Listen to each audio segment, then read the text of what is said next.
The Ordinance Committee to order, it being Tuesday, October 25th at 6:35 p.m. With me, I have Councilor JOURDAIN, and I have asked Councilor Bartley to sit in to make the quorum until our other members arrive.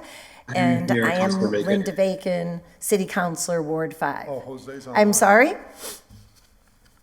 Councilor Maldonado is here. Oh, okay, great. Okay, Councilor Bartley, you can relax. You don't need me anymore. Okay, all right. Thank you so much. Okay, thanks a lot. I would, And Councilor, Madam Chair, yes, Councilor Maldonado? I just wanted to make the motion to take a roll call vote that for the purposes of this meeting will be applicable to all motions, to suspend the rules, remove an item from the table, place an item on the table, package items together, open a public hearing unless there's an objection. Is there a second? Second.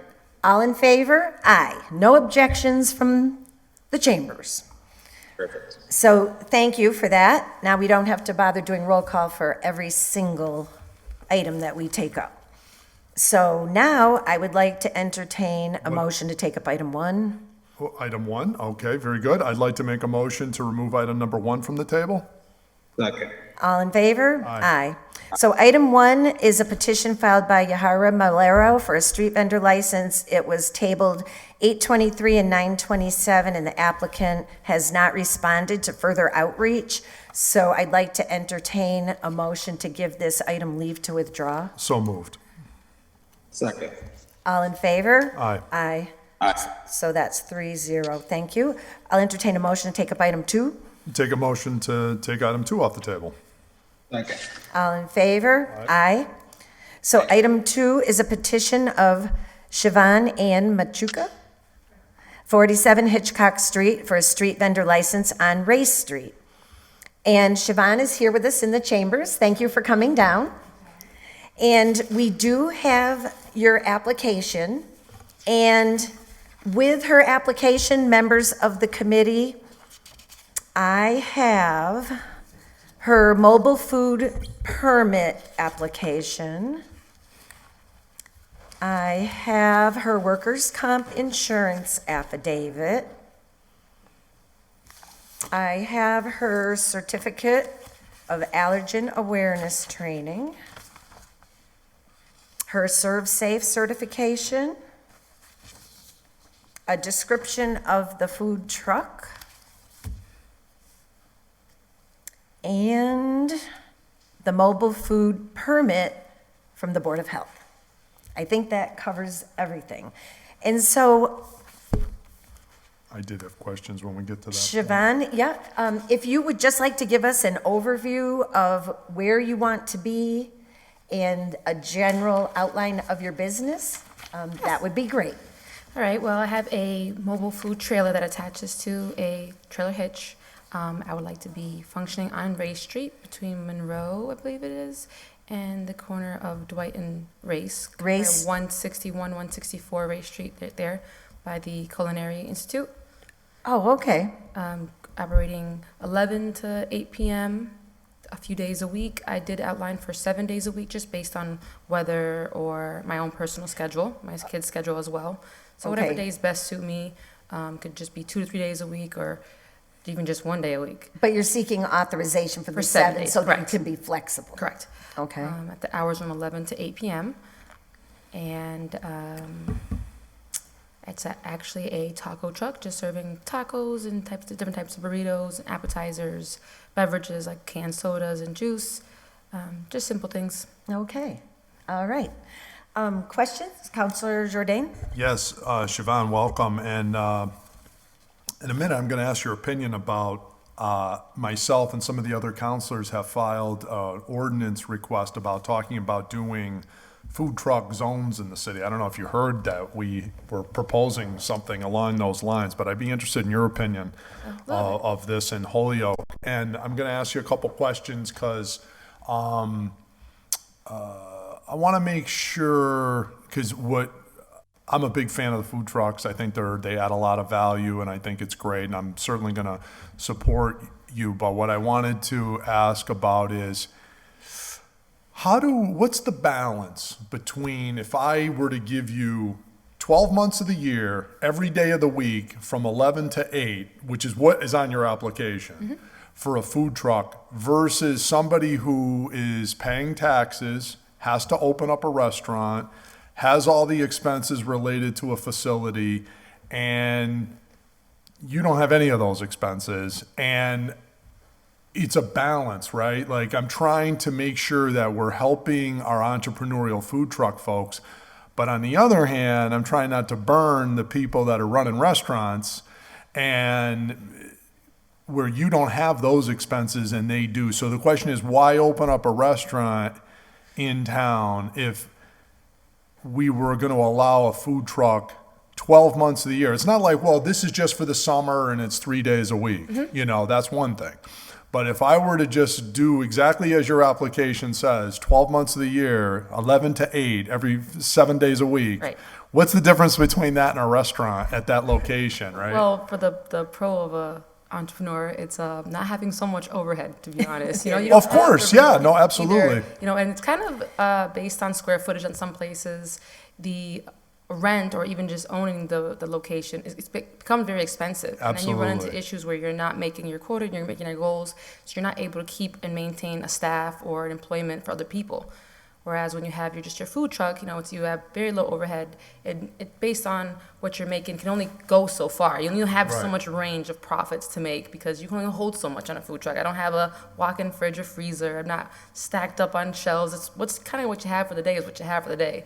And it's not based on your full hours, based on what's available. If it runs out by 3, great for 8 o'clock, but I won't see till 4. Right, You know, as well as you run into issues as we just came off of a pandemic. A lot of businesses are all invested from a lifetime savings to opening up, and then you hit pandemic, and we can only serve so much based on occupancy and distance. And so it's like a lot of businesses were able to function, but didn't succeed through those 2 years and closed down. And that kind of made a impact on the community itself. Watching businesses close and doors not be able to function for their full operating hours, it hindered a lot of businesses. And families that are actually the mom and pop businesses had to close for after 10, 15, 20 years, even more, just because of the pandemic. And that was one of just who knows what the future has. Right, Whereas a food right. truck, if I run into a pandemic, even just a small flu season or something, and I have to close down, I'm not losing an entire business. Exactly. You know, and I hope to grow from that food truck. It's a stepping stone, so my goal would be to, within, 2 to 3 years, is hopefully save enough up. And I have been fortunate enough to be educated enough to LLC the business, so I can actually put all the money into a savings and open up a brick and mortar, because that would be ideal. If all goes well, and that's what people hope when they open up a small business, is that you have expansion within Exactly. 5 to 10 years, and there's a bigger growth, And there's not a lot of new development in Holyoke going on for restaurants to grow in. It's a lot of just like condemned buildings, unfortunately, and land lots that are just kind of not doing much with them. So it's kind of hard to say I'm going to try and at a young age for myself to open up a business, and there's not much growth going on yet. So for myself, a bigger step is kind of intimidating.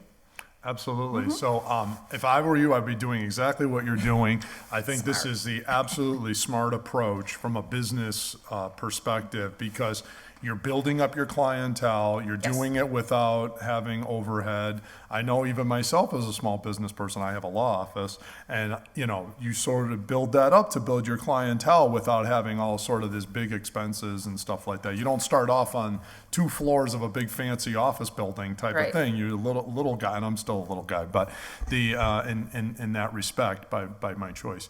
But I will say, on the other hand, we here in City Council have to set policies so that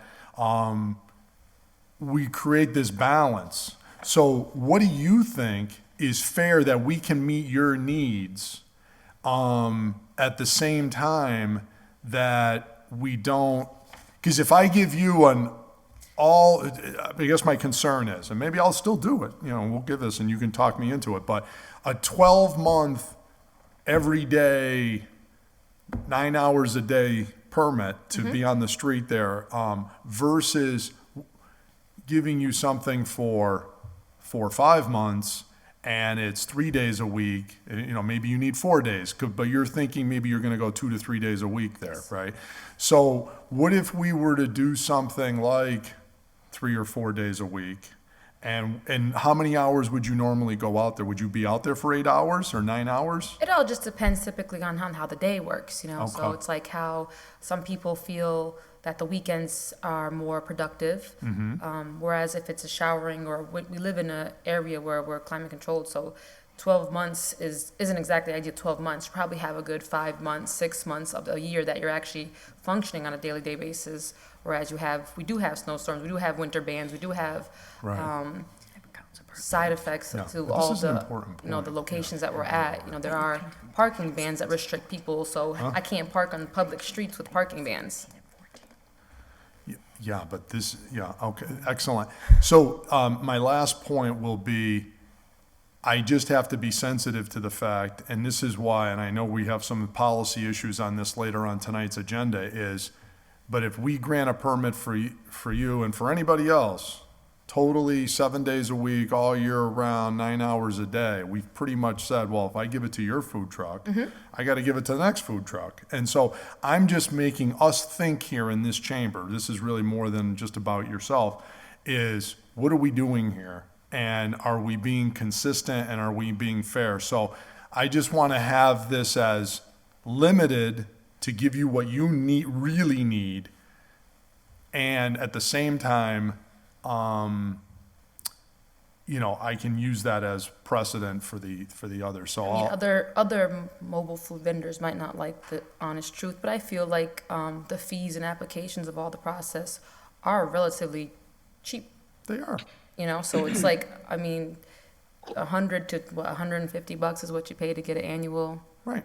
I feel like people who are really invested, I would even have myself paid more. Right. But it's, that helps the city. It's not a great deal as far as taxes for somebody who's paying, $2,500 a month on a location. But that's pretty much kind of where there's some type of balance there. Like the fees are $100. Like, yeah, you're right. That's what, $12 a month. Right. Okay, thank you. So I'd like to note that Counselor Givner has joined us online, and Attorney Degnan is with us online, and Counselor Rivera has joined us online as well, and I'll recognize Counselor Bartley. Thanks, Madam Chair. Thanks to the committee. Thanks, Siobhan, for being here. I appreciated my colleagues' questions. There's a couple points in there I'm going to address, but not at the exact moment. Siobhan, when would you want to start? As soon as possible. Okay. I know that there's dates as far as applying every November and stuff. Yeah, your permit expires June 30th next year, so I just want, so you're looking to, once you're permitted, you're ready to get the truck down there and get rolling, right? Correct. All right. Why Ray Street? Why did you pick that particular area? Particularly, it's a growing avenue. It's got a lot of businesses, and even though I have it outlined to 8 p.m., because in the summertime it does tend to have daylight, but the rest of the city kind of closes down by 4 to 5 o'clock, so there's not much going on the main streets of the High Street or Maple Street. Also, just the atmosphere itself. Like, I kind of want to be comfortable. I want to feel safe. I like the lit area of the street itself. It's well lit at night. I've been down there a few times across from that waterway by the canal, and it's got recent renovations down there that actually look nice. So I feel like it's an ideal spot for people who are there, business people coming out of work, going into work, decent place. And those are all valid answers. Just tell me about your experience in doing food trucks. Is this the first time, or have you done this before? Actually, as a kid, I worked on a food truck with my father. He's owned 3 of them. He operated here in Holyoke for years at baseball parks and stuff, and he also did like a Northampton scene. I've been in food and beverage since I was 18, so almost 20 years.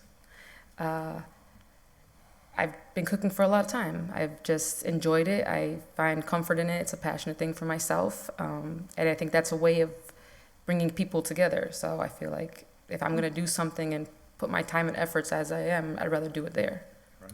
That's awesome. And then, so 20 years of experience, plus the time you had as a child, that's really That's really comforting. So, just so I'm clear, you would park the truck on Race Street proximate to, I think you said 161, 64 Race. So it's on the street, or is it on the sidewalk, or is it on? It's on the street, like a vehicle would be parked, like a trailer hitch to a Okay. vehicle, and then people are able to access it from the sidewalk entrance. So it's nothing that's in danger of the street. There's no, me walking around it, or people just walk as they would on a regular street. Sidewalk, excuse me. Okay. And there are a lot of, there's a lot of students here, right? So I think the students come in and out. At plus the there's- culinary school there, correct? Yeah, for HCC, yes. Okay, that is really great to hear.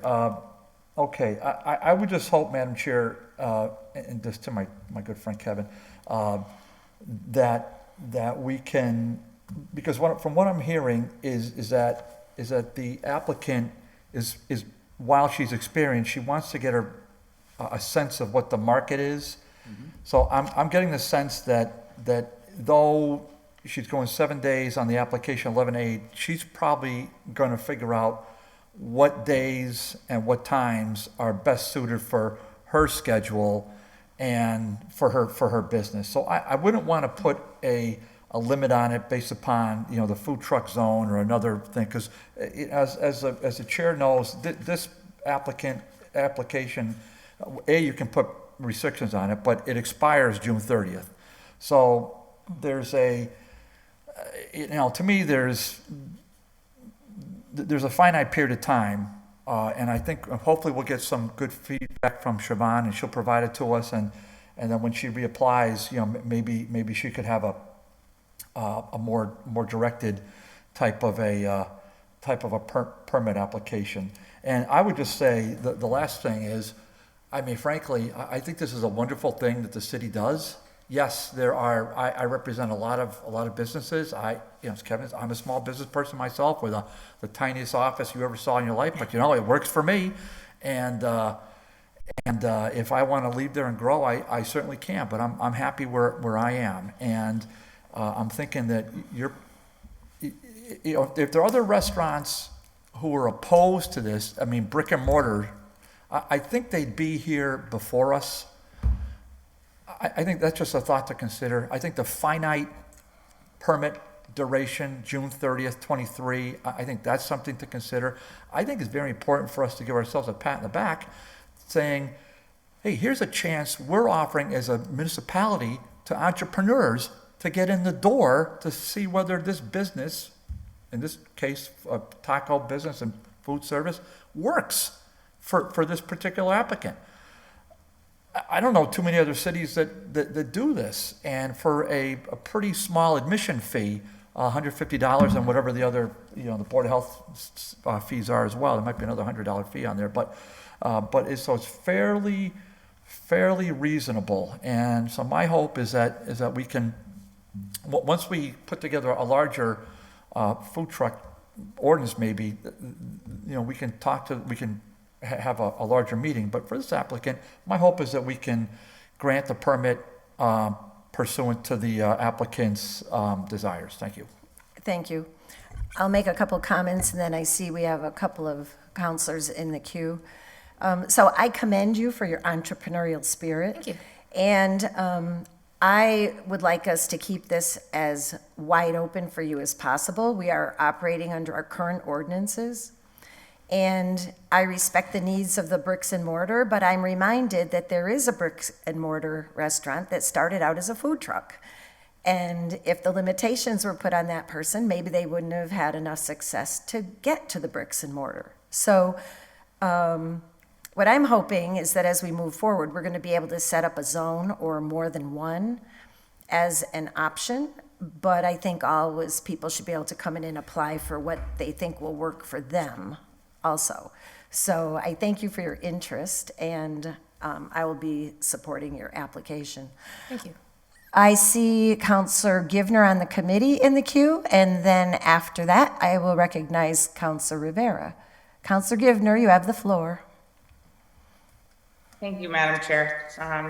And welcome, Yahira. Is that your name? No. Siobhan. Siobhan, am I two. looking at the wrong application? Siobhan Machuca. Siobhan Machuca, okay, sorry about that. I'm looking at an application that has a different name on it, so apologies for that. Okay. Yes, That was ma'am? given leave to withdraw because the applicant is not here. Okay. Yep. So I guess I'm just wondering, I'm sorry that I was late. I'm just wondering where I came in, if there's any reason why we wouldn't allow this application. I would like to put stipulations on any food trucks operating in front of a brick and mortar restaurant. I know on Ray Street, there is only one restaurant at the corner of, or towards the corner of Dwight and Ray's. So that's in Gateway City. But other than that, you know, it's my understanding there aren't any other restaurants on Race. So I don't see any problem with approving it. And I do hope we can get to a point where we can outline some food truck areas where, you know, anyone with a permit would be free to go to any of those areas anytime. But yeah, I don't think we should make it difficult. I think we should pass it. And whatever works for her as far as hours, I don't think they should be restricted outside of normal, you know, restaurant hours, which for me would be even as late as 10 if she wanted. So yeah, congratulations. And I see this moving forward. It looks like we just got to figure out how. Thank you. Thank you. Councilor Rivera. Thank you, Madam Chair. First, I want to kind of congratulate Siobhan for getting to this point. I've known Siobhan for a very long time, and she's actually been in the food industry for a long time. And the food she has been making is great food. I don't think she's gonna have an issue when she's there. She might have a lot of people there 7 days a week, to be honest. As soon as she opens up, there are probably people waiting for her to open up already. But with that being said, this is an awesome story for me, or at least to highlight, right? This is a made in Holyoke type of story where people from Holyoke come together and they end up getting their resources up, lifting themselves up, and getting to the point where they're gonna take the first step of opening a food truck, right? Then hopefully, if everything's successful, she could take the next step to the next level. I commend you on that, and I thank you for choosing Holyoke, because you could have went somewhere else in the first place. And I am also in favor of the application as well. Thank you very much. Thank you. Is there anybody else who wishes to? Councilor Maldonado Velez. Thank you, Madam Chair. I echo a lot of what Councilor Rivera said. Thank you for applying, choosing Holyoke, and exciting to see a food truck. I was telling someone about your food truck, and they were excited to have the food truck open. So it's definitely, like Casey said, people are waiting for it. I guess my thought right now, which is kind of the reason why this other order is in front of us later on in the meeting, just making sure that you are getting the license or the permit for Ray Street. That is a very, very busy street, meaning sometimes even just example for today, Ray Street was booked for a trunk retreat. So what I don't mean that situation is, even though you do have the permit, those other permits that come in, like for special events, would actually knock you out from that space during those times. So I just wanted to make sure that you're aware of that, so that there's no any issues. Like if someone were to book Ray Street for whatever, I know Farmers Market, for example, and it also depends on the situation. Like for example, I know Farmers Market, even though they have Ray Street booked, they do allow food trucks that are already permitted to stay there. But if it is an event that doesn't want any food trucks there, at that point, that event would take priority over your food truck. And I just wanted to make sure that you're aware of that, because I think that's part of the issues that we're running into with food trucks and street permits and all those sort of things. Yes, I actually am aware of that. I was told that actually by one of the meetings prior to today. Awesome. So we're excited. I think a lot of us are excited for your taco food truck. Mm-hmm. Councilor, thank you. You're all set?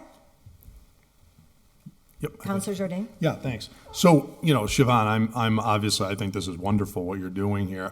I guess what I'm just talking about is sort of the bigger policy. I think you get the point of where I was going.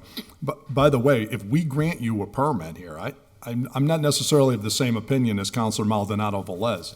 This says every day, all day, 365 days a year. This doesn't say, and when some other department has a festival, that you're excluded. I don't agree with that, by the way. I would say. I mean, I was told that part of that was like a stipulation, maybe but I was we're- okay with it because I understand, Yeah. like, if there are vendors or an event coming up that requires multiple either tables and tents and stuff like that, restrictions on the street, that I was okay with that. I mean, I could also be informed of that date coming up because there was, there is places you can go on and find out what's going on in that location if they open up something, and that would just again work around. Okay, I'm not going out on this Yeah. day because there's an event. That's nice of you to do that, but when we give you this license, you don't have to. That's just how nice you want to be that day, because this says all day, every day, pretty much 365 days a year. If we grant you this, which is, I guess, where I was going is it's this. I guess what I'm trying to do, and we're setting these policies about how do we cultivate businesses, how do we cultivate restaurants, and we get a number of wonderful people like yourself that come in and we do these type of things. And what I'm trying to say is, how do you strike a balance? Maybe the answer is you get an unlimited one for 2 years, 3 years till you get up and going. And then it's like, well, is she ever gonna open up, a regular restaurant? And then maybe it becomes more limited. I don't know what our policy ultimately is. Who knows? Who knows? We don't know. I don't know. You don't know. None of us know. But all I'm saying is we need to start having an intelligent conversation about developing restaurants downtown. And it's a real problem, and it's why I think it's great that you're going there, because it's an immediate fix to part of a problem, which is giving our great residents an opportunity to have good, healthy food near where they live, and having, because, to be a vibrant downtown, you have to have access to food, for all the reasons that you stated, and I think this is wonderful that we're doing it. On the other hand, I also don't want to create disincentives to someone creating a brick and mortar, which is, if we just say to everybody, you just have a food truck all the time, none of these expenses, why would they subject themselves? Maybe we end up with just food trucks downtown. And is that something we want? I don't know. Maybe we do. Items 13 and 14. I understood. With all due respect. Yeah, I understood, but this is all part of that conversation, and I guess you're in for what the rules are now, but we kind of got to figure this out together, and it'll be good to get your input down the road to help us come up with a good policy on how we handle all of this in the future, of the balance between trying to cultivate more restaurants downtown and having a vibrant food truck industry, and like where's the balance of those two meet in the future. So you know a lot more than we do about this, and it'll be good to get your input. So I'll support this as is, but we do, I think, as a community, need to figure out what we're doing with food trucks and restaurants in the downtown, so that we're supporting both. Thank you. Good luck. I'll make a motion to be approved. I don't see anybody else wishing to be heard. Is there a second? Second. All in favor? Aye. We'll do a roll call on the vote, please. So, Counselor Jourdain? Yes. Bacon, yes. Givner? Yes. Maldonado Velez? Yes. And who am I? Rivera, yes. Counselor Rivera, yes. And how Okay. did you vote, Linda? I voted yes. I didn't hear Bacon. I was second. Oh, did you? Bacon, yes. Oh, Number okay. 2. All right, very good. So I let you go unanimous. first. Well, good luck, Siobhan. 5-0. This will be very much. recommended to the full council next week, Okay. and they will take the vote then. Well, maybe a And- day or two after, maybe what do you get that at the clerk's office once the vote's approved? Clerk's office. I think the Okay. next day you can go to the clerk's office and you'll be all set. Will I be informed in the near future when they do decide to have an ordinance meeting for a food truck location or zoning for that? I'd like to be a part of that. Yeah. Okay, well, We're starting the discussion. If you have time tonight, Oh, it's item 13 and 14, okay. I think. Wait. Let me make sure I'm telling you the right number. 15? Yes, Correct. yes, 15. 15. All right. All right. I guess I'm staying here. I'd be okay Okay. with suspending the rules to move into item 15 if we wanted to, unless there's other pressing matters. Well, I already have some things out of order, and I have people waiting on orders that Oh, are okay. in the queue, so I right. really, No problem. yeah. You're the chair. But I Madam appreciate- Chair. but I hope you will stay. Okay. Yes. Ma- Counselor Rivera. I know the one that Juan Anderson-Burgos is on, he said it's okay to table if anything, too. I'm sorry, I didn't get that. The one about The noise. item, yeah, the noise ordinance one, he said it's okay to table it because he won't be present today, so if that makes anything faster too, just wanted to mention that. Well, I see that we have Chief Pratt here, and he is here for items 4 and 5. Yes, my bad, you're right. So- You're right. But, thank you. Okay. Can we go to item 3? Yes, I make a motion to remove item 3 from the table. Second. All in favor? Aye. Aye. Item 3, filed by Counselor Puello and Bartley, that no engine brake signs be installed at all city gateways. This will allow citing. Engine brake use is not permitted in Holyoke. I don't know if Chief Pratt is here on that one, but if Counselor Puello would like to give us an overview? Yeah, thank you, Madam Chair. Thanks for the committee for taking this up, and thanks to Councilor Bartley for co-filing this with me. So I filed this after a couple of residents had met in Ingleside over some noise concerns that they were having late at night. I know we just got the speed humps installed over there. And the last person to actually complain about it was a police officer, and so he suggested this as something that we could do to help out. It's already unlawful. I know that there was a concern that was brought up as far as like the ordinance not saying that emergency vehicles were exempt. So I don't know if maybe that's something that we could do aside from this order, or if something that's going to get taken up in 4 or 5. But I mean, as far as 3 goes, I thought it was just a simple way to do it. That's what the officer recommended, and yeah, that's it. Okay. Yep. Thank you. Chief Pratt, is this anything you'd like to weigh in on, or are you looking at 4 and 5?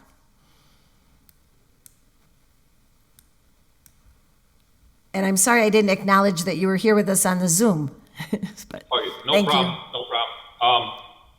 Yeah, I mean, I didn't know that one was, I wasn't told about that one, but, I did see it on the agenda, so, yeah, whatever you want to ask, I'm here. So would that All righty. work in terms of being better able to cite things if we had those at the entryways to the city, like we have the 20-mile-an-hour speed zone? I would think so, yeah, I mean, if we get those up, yeah, we can use that to enforce, I think we can enforce it anyway, but the signs certainly are gonna help. Okay, thanks. Councilor Rivera, is that your hand up for this? Yes. I have a question with regards to how police identify like engine braking. They just hear the loud sound, and then they say that that's engine braking. Like, is there a way to like be able to prove it in case somebody tries to challenge it in court? Chief? I'll be 100% honest, it's out of my expertise. I would have to defer to some of my traffic guys on that, or if a worst case scenario, we get a hold of the state police truck team to help us out as well.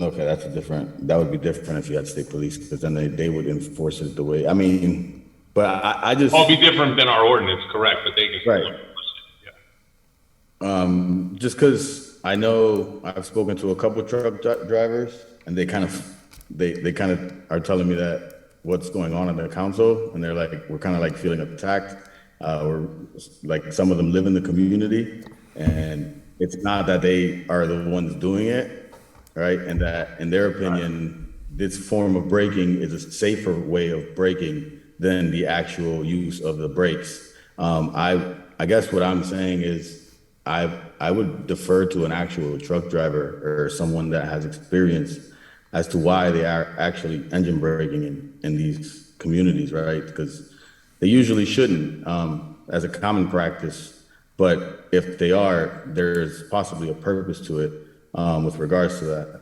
But if we want to put an ordinance and try to slap them with tickets over them using a pot in their eyes, because this is what I've been told, a safer way of braking, right? Because they're not putting as much stress on their action. I'd agree with you that we should probably get a little more info on it. I apologize. I wasn't really prepared to speak on this one. I wasn't necessarily expecting it, but I thought since you were here, we would just see. Yeah. Yeah, I'm not aware of the counselor might have got complaints, but I'm not aware of us receiving a lot of complaints for that particular problem. So, yeah, I think, kind of news to me tonight. I just trying to see the feasibility of it, right? And then we're already kind of stressed with a lot of other situations that we got going on. Not saying that you shouldn't enforce the law or the ordinance. If you catch someone doing it, then you do your job. It is what it is. But I'm trying to figure out what the feasibility is like. How real you can actually do this? You know what I mean? That's the only piece. Yeah, I would have to look into that myself. Thank you, Counselor PUELLO. Yeah, thank you, Madam Chair. And again, thanks to Chief Pratt and the committee for taking us up. I just want to clarify, I don't want anybody to feel attacked. At the end of the day, this doesn't obligate the police department to cite or anything like that. At the end of the day, they still have discretion to cite or not. This is simply putting a sign at the gateways that says, hey, all truck drivers, this is what's unlawful in the city, just so that you guys know. This doesn't obligate anybody to be cited or anything like that. It's just a notice. Thank you. Counselor Jourdain? Yes. Couple of points. One is I did get a comment from one of the firefighters who said that they have engine brakes on the fire trucks, so they would like to be able to use those if they had to, and they are effective. I do, however, support this, because I think if we do exempt emergency vehicles, that's one thing. What it is it's about being considerate. It's about the fact that we're an older community, and it's about the fact that when they put in roads like 91 in the 60s through residential neighborhoods, they created all these down ramps right through residential areas. So as a result, you now have big tractor trailer trucks coming down Cherry Street, coming down 141, coming down and off all these off ramps, and they go boom, boom, boom, boom, boom. And if you're going to allow that at 2 a.m, 3 a.m, and shake people, reminds me of like the old Bugs Bunny cartoons, when Bugs Bunny be laying in bed, and all of a sudden, they're jackhammering next to his rabbit hole, and everything just like shakes him right out of the bed. And that's basically what a lot of these residents are subjected to that live on these routes. It is so profound. It is boom, boom, boom, boom. It is so loud. And if those are going to be happening without any consideration to the people that live here, that's not right. These truckers need to go find another route, either come down the straightaway down Route 5, or however they're going to do it, to be considerate to the people that live in these neighborhoods. And that's essentially what is at issue here. And that's why these engine brake signs started going up on these main down roads like Cherry and 141 and Whiting Farms and some of these areas, because people were just like, hold on a minute. I've lived here all these years, and now a truck can just come in, and there's so much truck traffic, right? This is the way things are, and these are deliveries, and these newer technologies in some of these trucks, they're not designed to be quiet vehicles. And as a result, people are living with, if you're in the unfortunate situation of being in a home near these areas, that's it. You're just stuck. And, you might not even realize it until 3-4 months after you bought the house. Like, what realtor tells you, oh, by the way, there's going to be an engine braking runway right next to your house? You just think, okay, well, I live near a busy road, so there'll be, car traffic or buses or whatever. You don't realize the type of sound and vibration that comes off these big heavy duty trucks. So, does it have to be no engine braking in the whole city? I don't think really it's an issue on straightaways because they use regular brakes as a general rule coming down straight. But when you're coming down inclines of various degrees, they use the engine braking to assist the vehicle to come. It's almost like shifting it down into a lower gear. It is. And it is no doubt a safety measure. It is to help them to slow down the truck, and it is needed.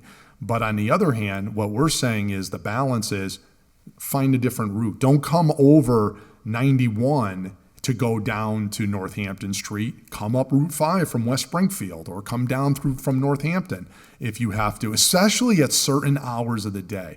People will complain less at 1 o'clock in the afternoon. It's another thing if they're making these deliveries at 10 o'clock, midnight. And it's about being considerate. And so a lot of these neighbors have, no one else to turn to. And oh, by the way, on a related side note to this question, do you ever notice that in more affluent communities, and this has been a thing that has annoyed me forever, do we get sound barriers along 91 in Holyoke?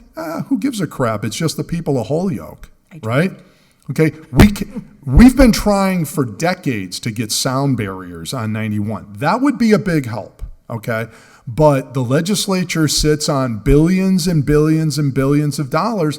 But if you're connected and you live along the Mass Pike, in affluent communities, no problem. We'll get you those nice sound barriers that you want. Don't worry about it. Holyoke, you don't like it, go screw, So anyways, this is all related to that issue. And so we have to now, if these truckers, some of whom may have complaints, they need to call up Pat Duffy and John Velas and these other people and make an argument for Holyoke to get sound barriers then, because otherwise we have to take measures like this to protect the neighbors.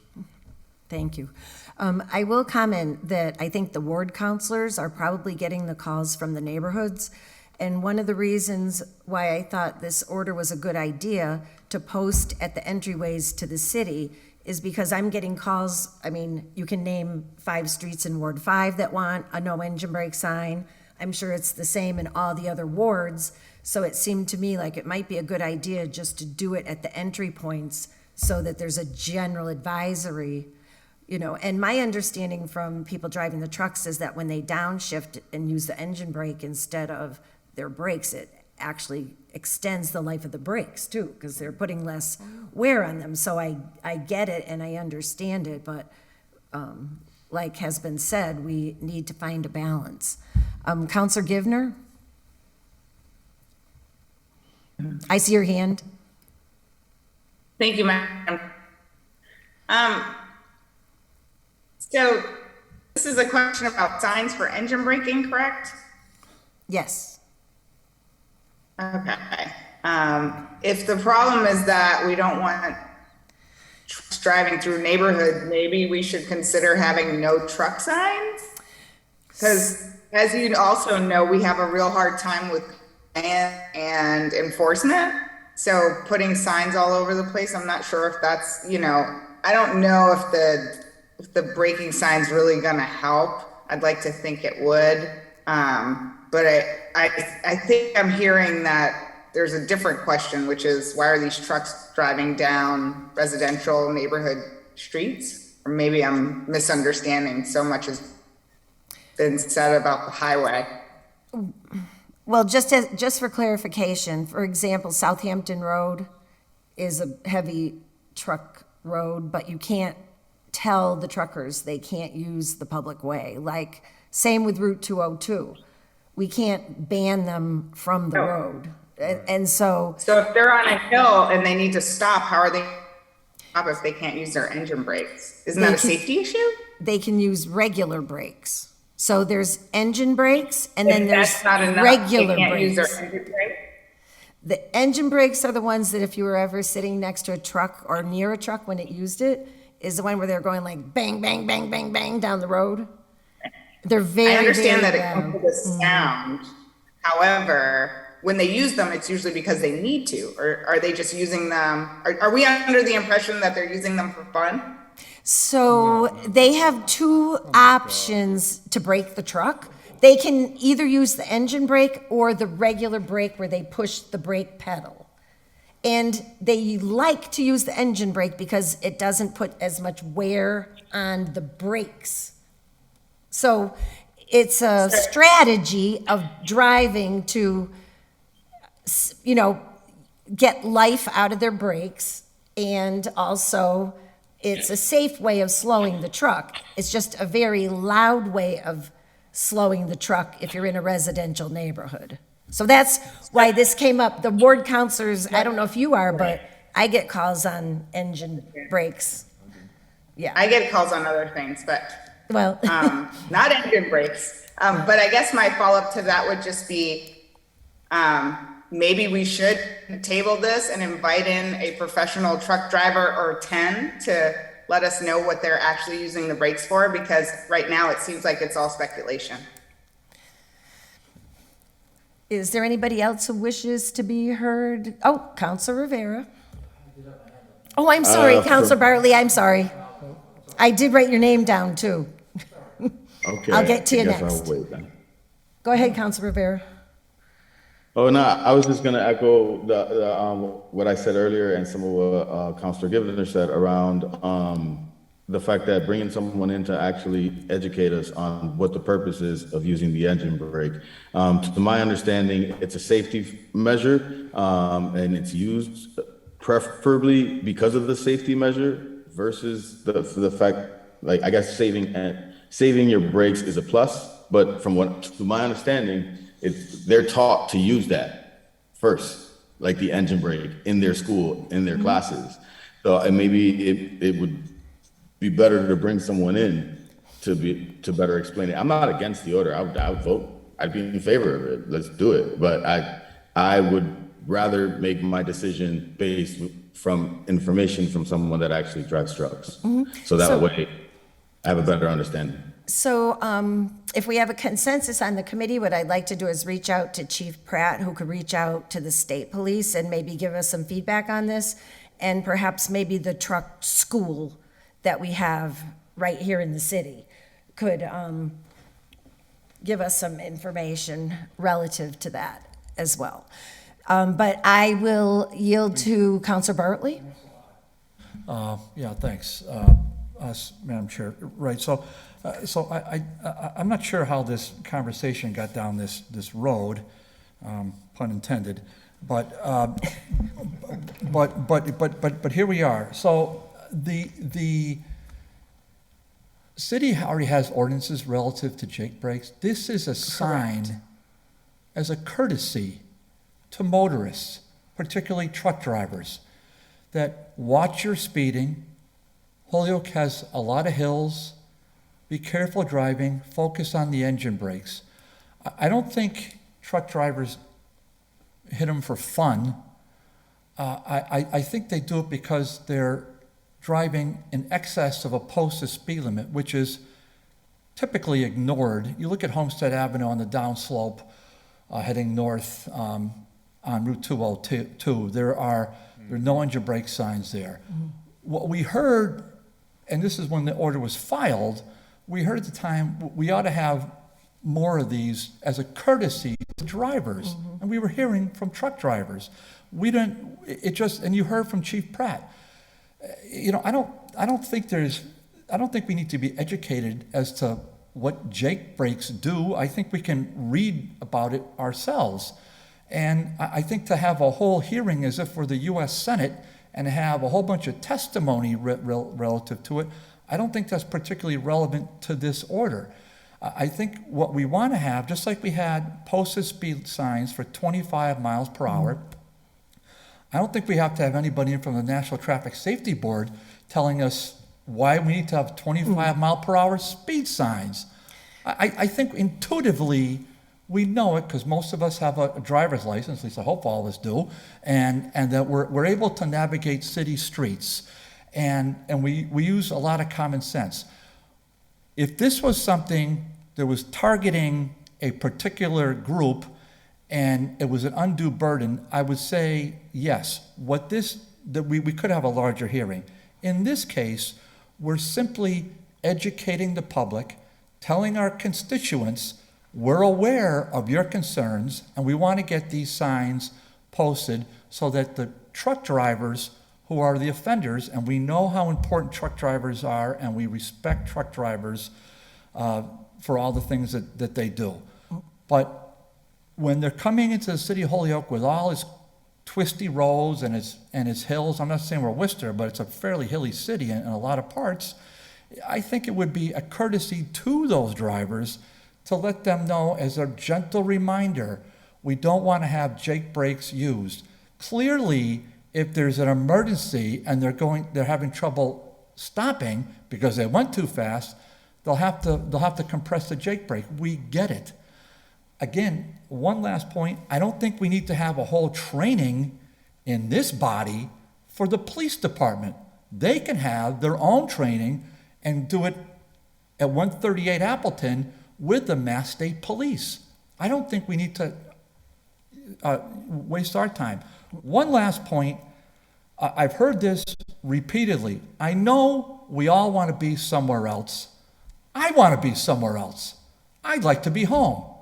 But when we file orders, we don't do it to put up a roadblock or obfuscate or waste anybody's time. We file orders because we've been asked to, or we've seen a need, Madam Chair, to file orders. Mm-hmm. I, for one, am growing weary of us saying we have more important things to do. I certainly do. I get it. Let's just accept that as a body. I have more important things to do. I'd rather be somewhere else. I really would. But when we file an order, can we just accept the fact that we can tackle the order without a moan, I've got better things to do and I'd rather be somewhere else? Thank you, Madam Chair. Thank you. So for myself, I was hoping that we would move on this tonight and approve it and send it to the council because I have at least one or two requests in Ward 5 to add engine brake signs. And I was hoping that if we would put them at the entry points to the city, that it would alleviate the need to be putting them on so many individual streets, which is what will happen. If this ends up tabled and we don't put them at the entryways, then I'll have to file the orders to do it for Lower Westfield Road and the other part of Homestead, et cetera. So that was my hope. Councilor Jourdain. How about this?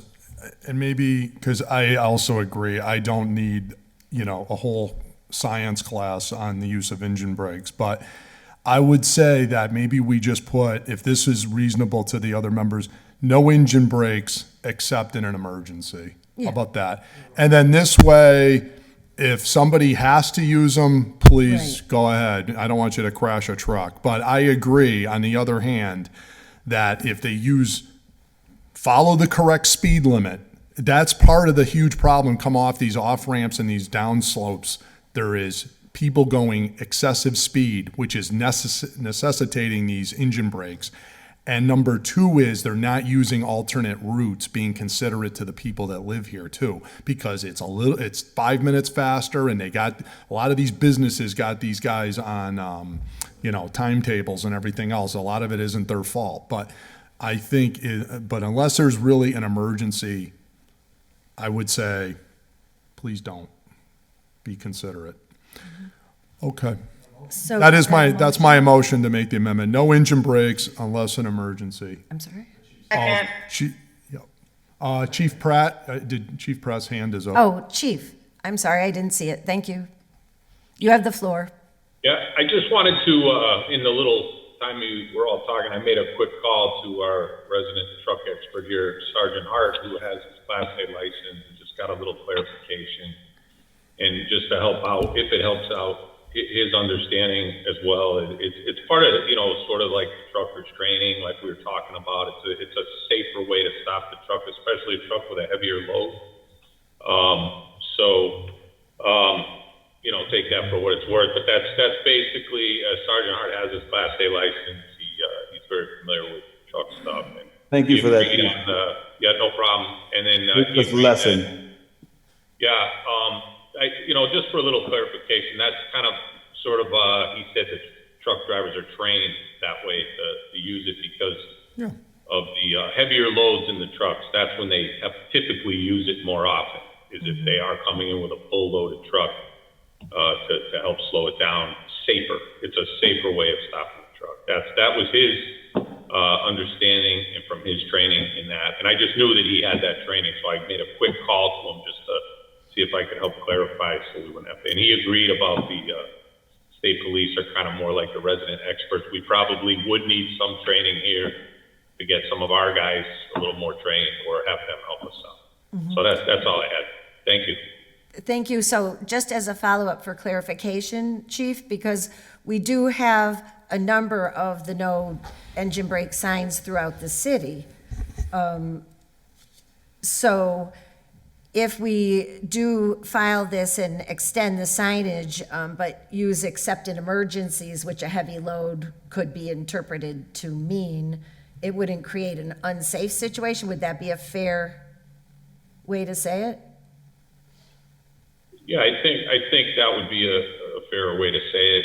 And then you know, obviously we want the truck driver to be able to stop the truck Right. coming in, whether he, you know, we'll deal with his speed later on if that determines to be a factor. But, you know, as far as obviously we want him to stop the truck, especially a heavy loaded truck with God knows what, that would be worse than any noise, I would imagine. So, yeah, I think that those notices are fine. Like you're all talking about it, it's just basically a notice. If the trucker knows that he can use those brakes, obviously for a heavy load, or he, you know, we're all guilty of going a little too fast sometimes and then realizing it and now having to stop that truck. Yes, I think they should know that they should be courteous and do that. And those signs certainly would point that out to him. And I think if a trucker knows he doesn't have a heavy load and can use the other brakes because he saw the sign, he probably would. I'd like to think he would. And then, you know, I think we can deal with it after that. Okay, thank you very much. So there's a motion before us that we would post the no engine brake signs at the city gateways, and that in the ordinance, we would say no engine brakes except in the case of an emergency. And that's the motion on the table. Is there a second? Counselor Gibbon, Second. I believe you seconded. All in favor? Aye. Aye. Any opposed? Well, we should do So we have to do a roll call anyway. So, Counselor Jourdain? Yes. Counselor Bacon, yes. Counselor Givner? Is that a yes? You broke up. Yes. Counselor Rivera? Yes. Counselor Maldonado Velez? Yes. Okay, 5-0. Thank you very much. Moving on, I'll entertain a motion to take up items 4 and 5 as a package. So moved. Motion to remove them from the table. Second. All in favor? Aye. Aye. Item 4, ordered that the Holyoke Police Department come to an ordinance meeting to discuss how the noise ordinance can be applied to speed bikes. And I did speak to the maker of the order who can't be here, and he also intended to include the cars that have the really loud mufflers. And item 5, ordered that the city council review and enhance as necessary the city's current noise nuisance ordinance. So I would like to give the floor to the chief, if you can give us some feedback on this, chief? Sure. You know, I think, you know, I know that we currently have a, you know, unnecessary, unreasonable, and noise prohibited ordinance. I think when we talk about motorbikes, we run into the same issue we always do. It's our, really, for lack of a better way of putting it, it's our inability to engage these motorcycles. I think that, as I see it, if we were to take the time to do everything we would need to do to issue this city ordinance $50 fine, I think we would be taking much stronger action at that point. We're not in a position to chase these motorcycles. If we do, we're opening up, serious, I don't want to see anybody get hurt on one of these things, or God forbid, hurt somebody else, which can happen.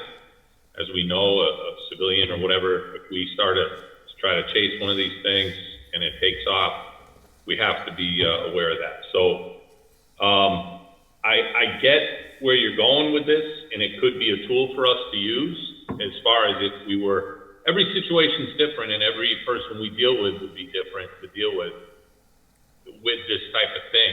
And it's a possibility that we might be able to encounter someone without a chase and they had been revving the bike or whatever, and we could issue them a $50 fine because they really weren't being really obnoxious. But I think what everybody's really talking about here are like 5, 6, 10 of these bikes driving down the road together, making a whole bunch of noise. We would have to be able to identify which one is the one doing it, and then certainly can't chase them. We'd have to wait till they stop. And if we did, and they were illegal bikes, say they weren't registered, or I think we would be taking much stronger action than a $50 city ordinance violation if we were going to proceed that far down the road with this. So to say we couldn't use it would be wrong. We certainly could use it as one of our tools in our toolbox, but I think that it's not going to be the answer. I can tell you that, because we're not going to be chasing these things for a $50 city ordinance violation. It's just not going to happen. We can't due to our policies. So I hear you on that. So I guess the broader question would be, is there anything that you see that we could do in our language that would be helpful, or are we just dealing with circumstances? Do you know? I mean, we're just searching around to see if there's some way to get a better result. Yeah, the way it's written, it can be utilized, I believe. But, like I said, the first offense is a $50 fine. I think that if somebody's driving what is basically probably more than likely an illegal motorcycle down the road with no chance. Now, we could also, if they are legal and they're registered and we can get plates and that kind of thing, that's another way of doing it. And, could we issue city ordinance violations? Possibly. But I think what would ultimately happen here is if you're talking about something making that kind of noise and that kind of disturbance, that you would want to use the city ordinance violation. I think ultimately where we would find ourselves in a position to take much stronger action. Unregistered, unlicensed, we'd be taking those vehicles, Right. possibly even arresting the operator of that, if we were in a position to actually encounter that person, which wasn't the result of a police chase to get them. I mean, Right. It's just not going to happen. So Right. again, but then once you have that encounter and it's very open, friendly encounter, which believe it or not does happen. Not everybody runs, not everybody takes off. There's plenty of, semi-law abiding people that don't realize maybe they're even doing wrong. And then if a city ordinance violation might be helpful in that situation as some form of enforcement without, going the extreme of arrest or that kind of thing as well. Okay. Thank you. Counselor Jourdain? Chief, in moving away from the speed bikes, I wanted to kind of talk more about the city's current noise ordinance more generally, and that is relative to loud. I mean, I think that the thing that I hear for complaints from constituents is loud music off of vehicles, loud music off of homes. Those are the two biggies that I hear. And obviously construction sites, I would say, where there is construction and people are not following the hours that they're supposed to be. That's probably the third, although I don't hear that complaint too much. I'm reading the ordinance, and it doesn't really, talk about loud audio equipment. It has a separate section on loud audio equipment coming from motor vehicles. It has the 50 decibel standard and a 70 decibel standard. It doesn't really talk too much about sound coming from homes. And I hear that where people will just, it's a Saturday. I'm just going to crank up the music so it's going to be a concert in the whole neighborhood. And you do get these inconsiderate neighbors from time to time, and they're just going to crank it up.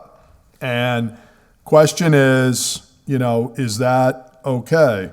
So, question for the police.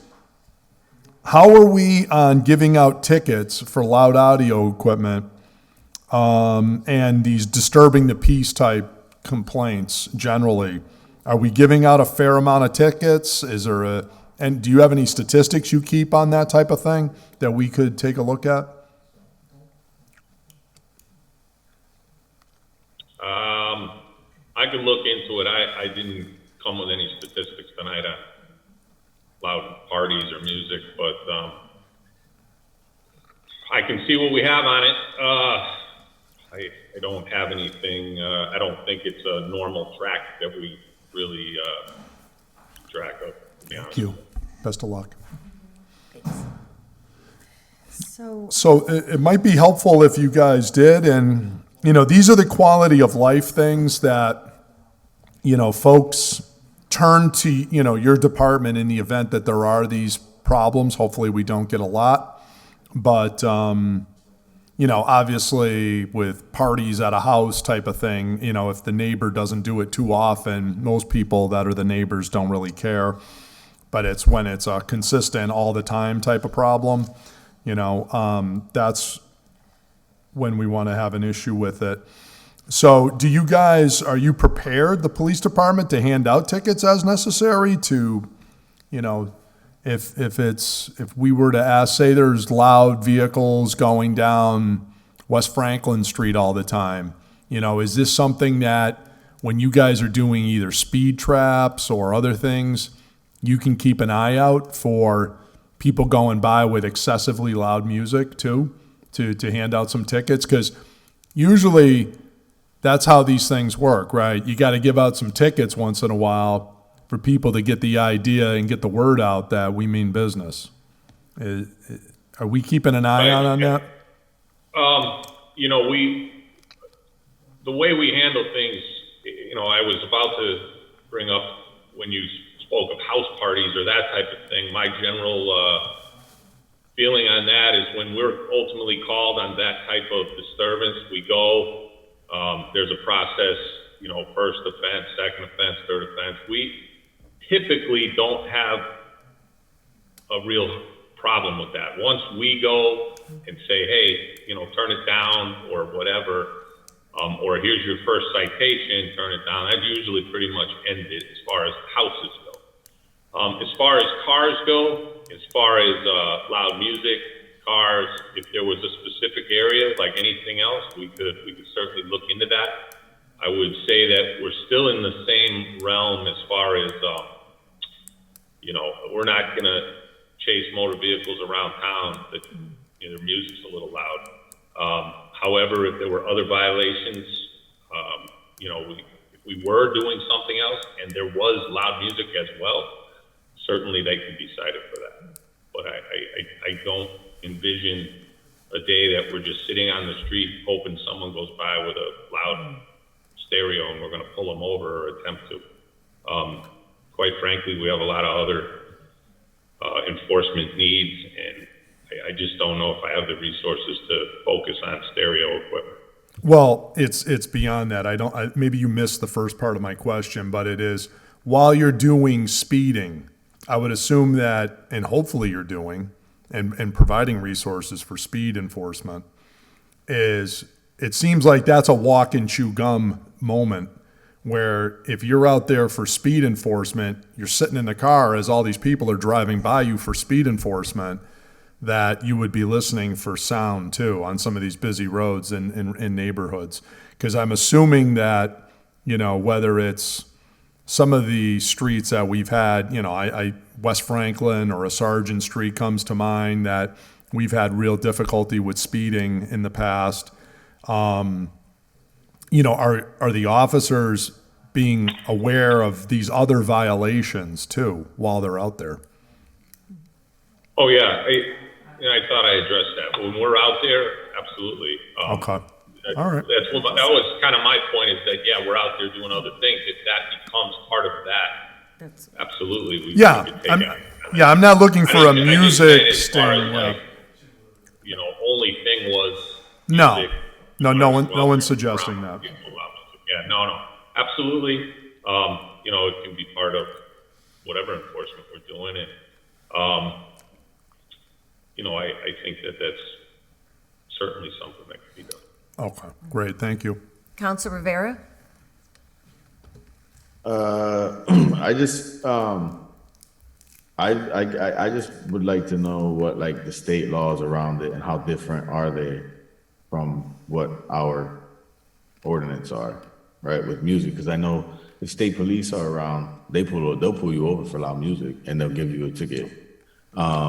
The state police will also address a lot of the other issues too when they're here, like in the community. And I totally get the chief's perspective with regards to like you guys have a lot on your hands, so you tackle it when you can.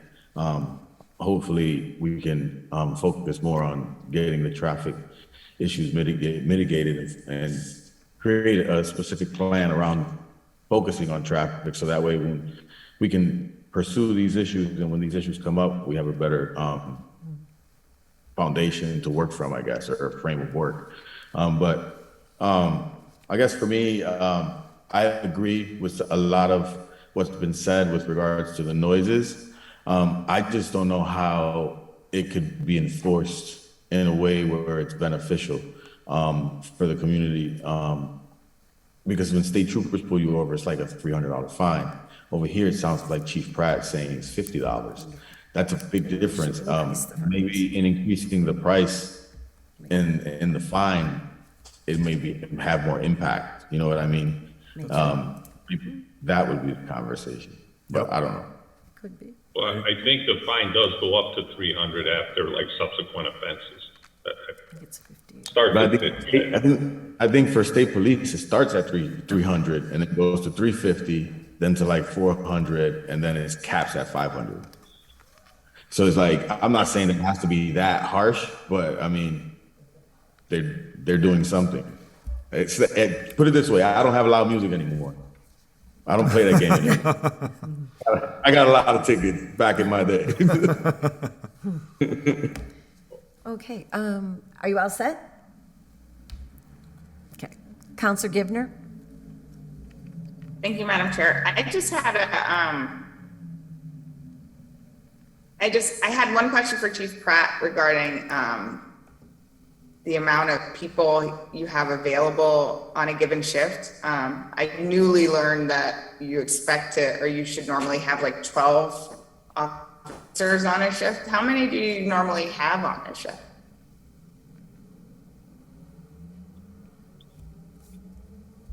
Well, it varies, based on a lot of factors, injuries, vacations, everything else. We are currently, when minimum manning, what we like to have out there, is 7 officers. If we have more, we have more, but there's also extra officers out there on different times, on different details. So it's hard to say on this one day, there's only 7 because, there could be added traffic cars, added, gang suppression details. There's a lot of details that supplement what we do. And, so to sit here and say exactly this amount every day, it varies day to day. Okay, and just to piggyback on on items 4 and 5,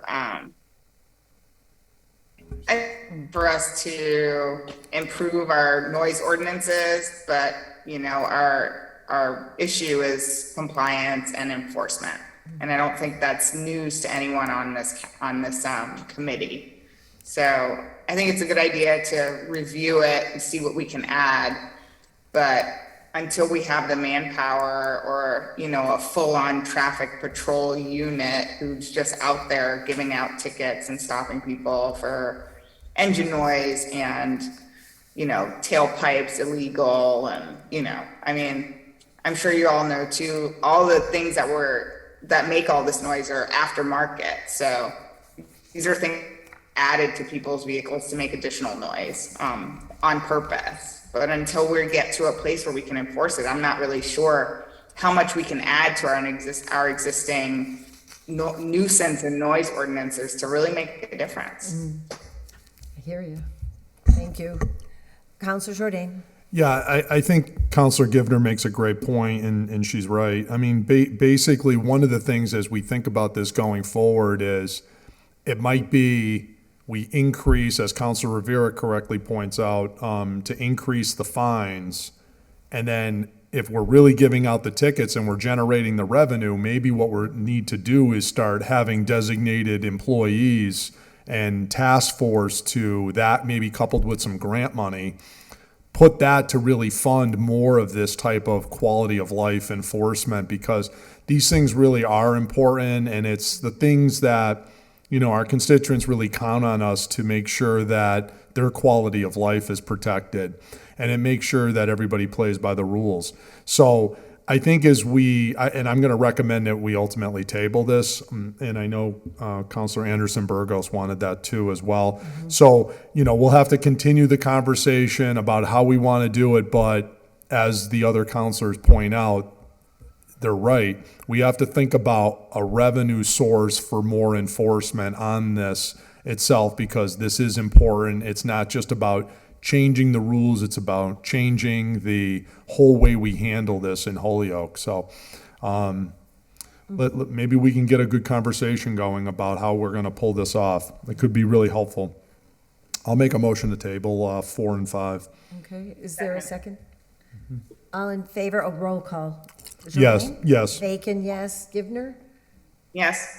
Rivera? Yes. Maldonado Velez? Yes. Thank you. So these 2 items, 4 and 5, are tabled. I would like to entertain, well, I don't see Sean on the Zoom. Does anybody see him and I'm missing? Oh, I do see Sean. Okay, very good. Welcome. So I'd like to entertain a motion to go out of order and take up item 16. Okay, motion to go to item 16. Second. All in favor? Aye. Aye. So item 16, that we seek authorization from the Cannabis Commission to have local inspections of large cultivation facilities completed by our local Board of Health to ensure compliance with health and safety regulations for workers. This is filed upon learning today, at the time it was October 3rd, of the death of a person working for True Leave. And we have with us Sean Gonsalves from our Board of Health. Thank you for joining us on the Zoom. And I do want to let you in the committee know that recently I did get a call back from a member of the Cannabis Commission, because I had reached out to them when this all became public, and I spoke to a man named Matt Giancola. And so just by way of a very general review, and then I will give the floor to Sean. What I understand from him is that in the matter of True Leave, they have been investigating them since last fall. So this is an active, ongoing investigation that I'm hoping will be completed soon, and that we'll be able to hopefully understand some sort of findings. Secondarily to that, I am also understanding from them that from an enforcement point of view, they are the enforcing agency. But aside from that, the clarification that he gave me was that if we have current ordinances where the building commissioner or the Board of Health is the inspecting agency, then certainly that's within the city purview to do and to continue to do.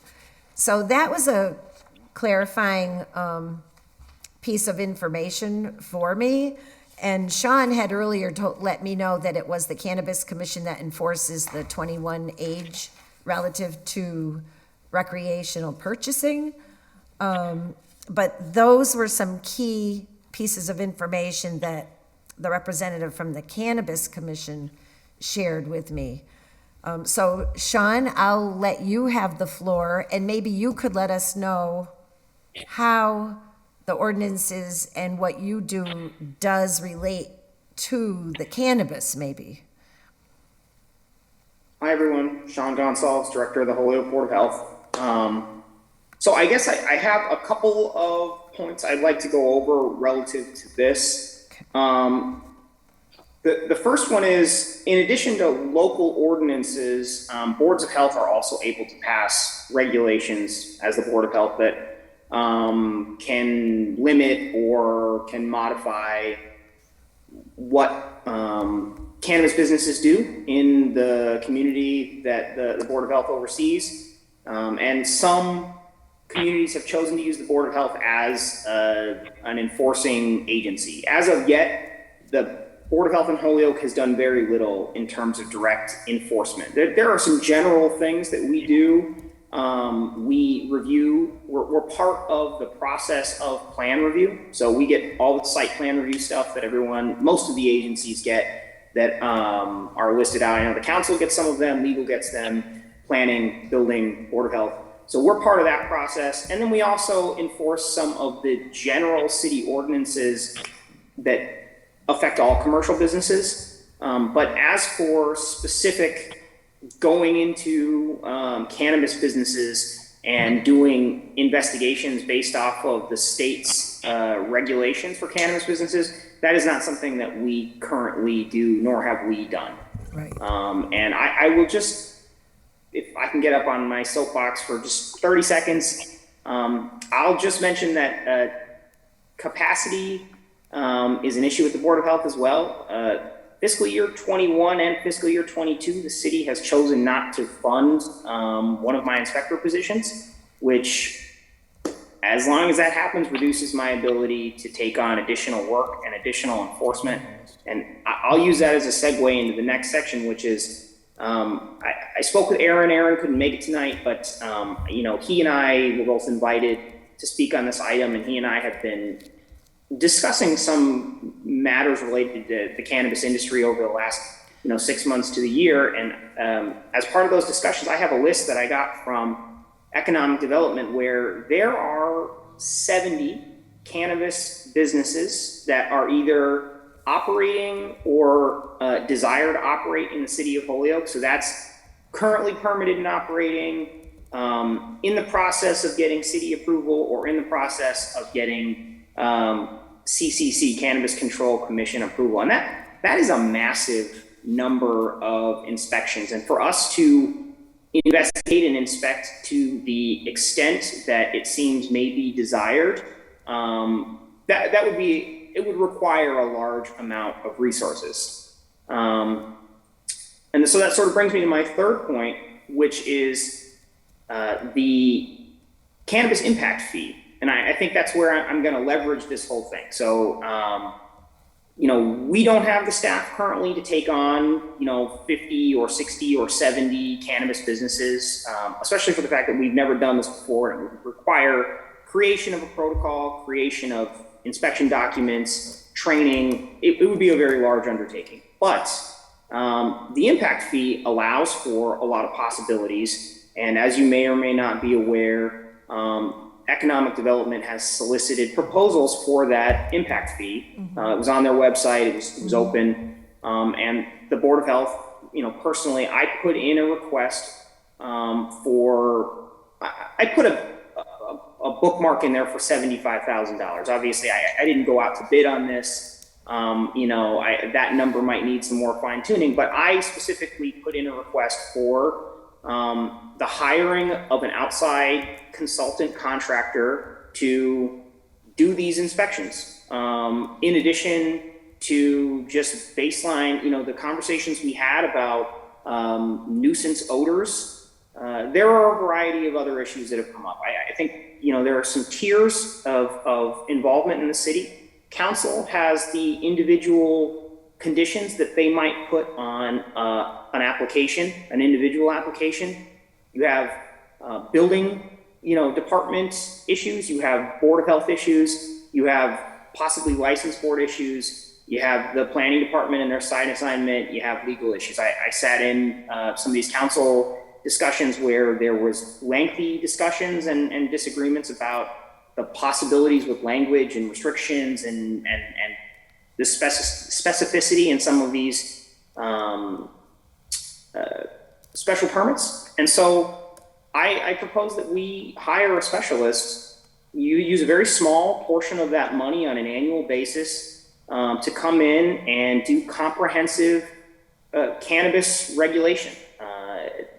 This idea came to me based off of a similar aspect when Casella, the transfer station on Main Street, did their site assignment for expansion. One of the requirements of Casella was that they pay for 1 year of an environmental consulting firm to come in and do inspections based off of these criteria that we had. So that company came in, they offered a lot of oversight and education to the Board of Health and the city about market trends, about the norms at these facilities, about what you can expect when dealing with them.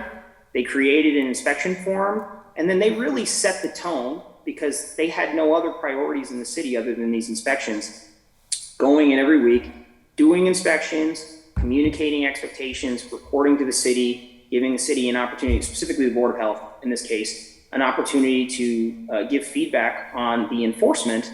But they generally went in there every week and made sure things happened, and they had a level of industry expertise that we just didn't have an opportunity to develop. We don't hire for that specific solid waste transfer station. So that was really very useful to us, and it set the tone for us to sort of pick up after that ended and then successfully operate. So, I would suggest in this case, if the city would like to expand on this, and I really think it's worthwhile considering the amount of saturation that we're going to have of the cannabis industry in Holyoke, to pursue having a specialist come in and sort of help the city figure out a comprehensive protocol for these inspections and for predicting market trends. There's possible expansions coming up for, say, public use, right? There's been a discussion ever since that law came out about on-site consumption, delivery, trends in the market. And I don't believe the city of Holyoke can claim to have a cannabis industry expert in any department where we can say, hey, there's someone employed by the city of Holyoke that has a mastery of the cannabis market and security protocols and financial protocols, because they are different due to federal regulations than a normal commercial business. And, the various legal issues that are coming up. And I really think that would be an asset. So I put in a small bookmark for the $75,000 that would really just cover inspectional and enforcement, but I would propose to the council that perhaps we consider expanding that a little further and using it to sort of sharpen the city's collective pencils when it comes to marijuana regulation and enforcement. Thank you very much, Sean, and I appreciate that you've given it a lot of thought and gave a really comprehensive answer to the question I'm asking in this order. So the only question I'm left with, and I totally am comfortable leaving it in your hands and the hands of Aaron to work the coordination with the Cannabis Commission, because the impression that I received in speaking with this representative from the Cannabis Commission was that their view was that they are the enforcing agency. So I just want to make sure whatever we do, we're in the right lane. Like we're in our lane, not their lane. And you know a lot more about that than I do, looking at the other communities and what they may be doing with enforcement and inspections. I only got a very broad concept of it. But if you and Aaron feel like that's something that we could reasonably do. I mean, my whole goal with this whole thing is to try to be in a situation where we're preventing the event that took place at True Leave to the extent that it's preventable. You know, and I don't know all the details of it. None of us do at this point. But it just seemed to call for something more at the local level where all the business is happening. So your understanding is that we could do something locally more than what we are doing. Yeah, what I would say is, I think you're right, Linda, that the Cannabis Control Commission is the enforcing agency. So the state created and provided this agency as the baseline enforcement agency. But like many other regulations and laws in Massachusetts, they have empowered local communities to create an additional layer. And so while I don't think the city at this moment is prepared to take up an additional layer of observation or enforcement, like specifically, I don't know that we have someone who is well versed enough in occupational safety regulations to do the sort of inspections that you're referring to, specifically when it comes to like worker safety, when you're talking about the context of the required and necessary filtration devices or protocols in the cannabis industry. These are specific to that type of commercial cultivation. And then there's cannabis specific regulations. And I don't know that we have someone that is ready to do that, but were we to desire to do that, we have funding specifically to offset marijuana or cannabis industry related costs and impact. And so I can think of few better uses of that money than setting it aside to hire a consultant specialist, particularly when the Board of Health had such positive results in the same regard in another industry. Okay. So you think it's worth pursuing? I do. It doesn't have to only be this one, what's the word I'm looking for? It doesn't have to only be through the lens of occupational safety. We can have someone go in there. Obviously, there would need to be some additional administrative homework that we'd have to do. So for instance, the Board of Health has already passed a local regulation that allows us to hire outside consultants when we don't feel that we're equipped to take on specialized work like this or like the transfer station expansion, because that's such a rare occurrence. So we have that, but if there are other agencies in the city who feel like they may be able to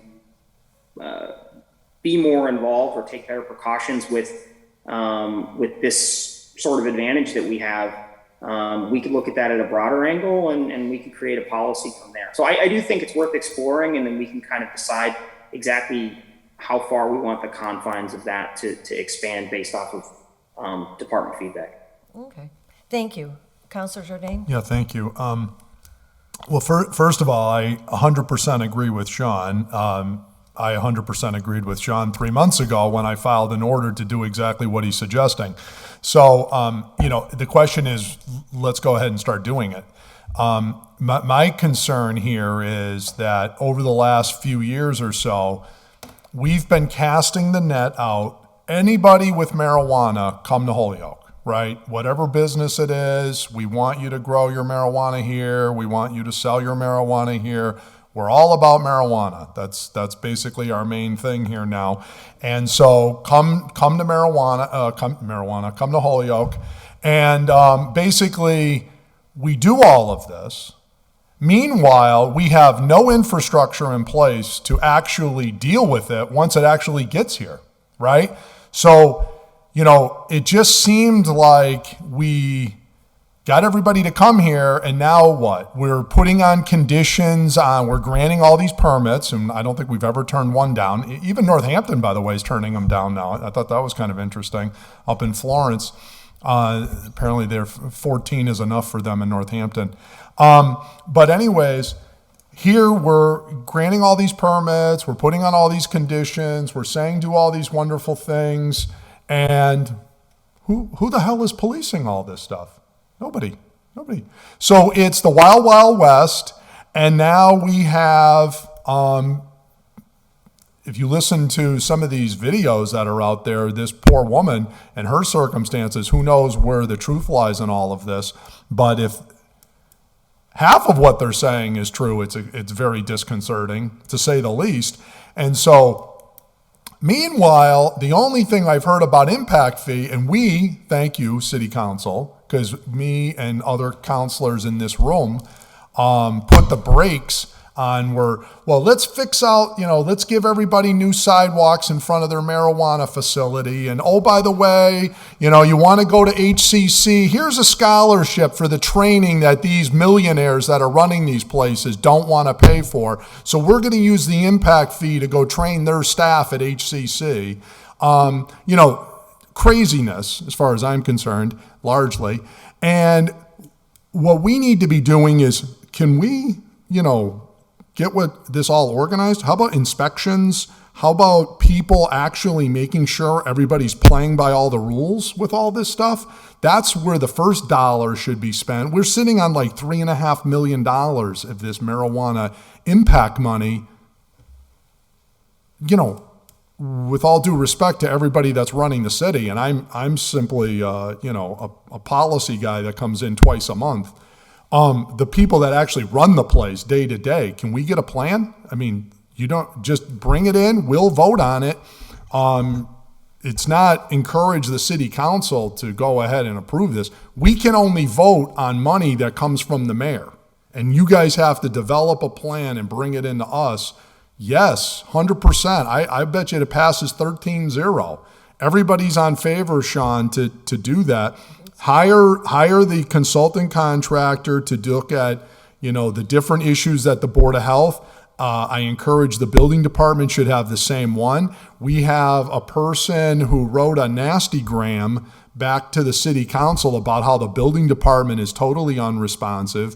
No one is doing inspections on this marijuana business over here. And I'm sorry to be Debbie Downer, but, that's what this operator wrote in a letter, and I think it was circulated by our assistant. And so we need to be taking all this stuff very seriously. You have public health that's at play here. You have making sure these people are playing by the rules. Now, a number of other interesting assertions are made about different leader people of True Leaf in these claims that are going around, investigating who is actually running these places and what their backgrounds and criminal backgrounds and all these other things are. I'm counting on the Cannabis Control Commission to do their work, but some interesting assertions are made there.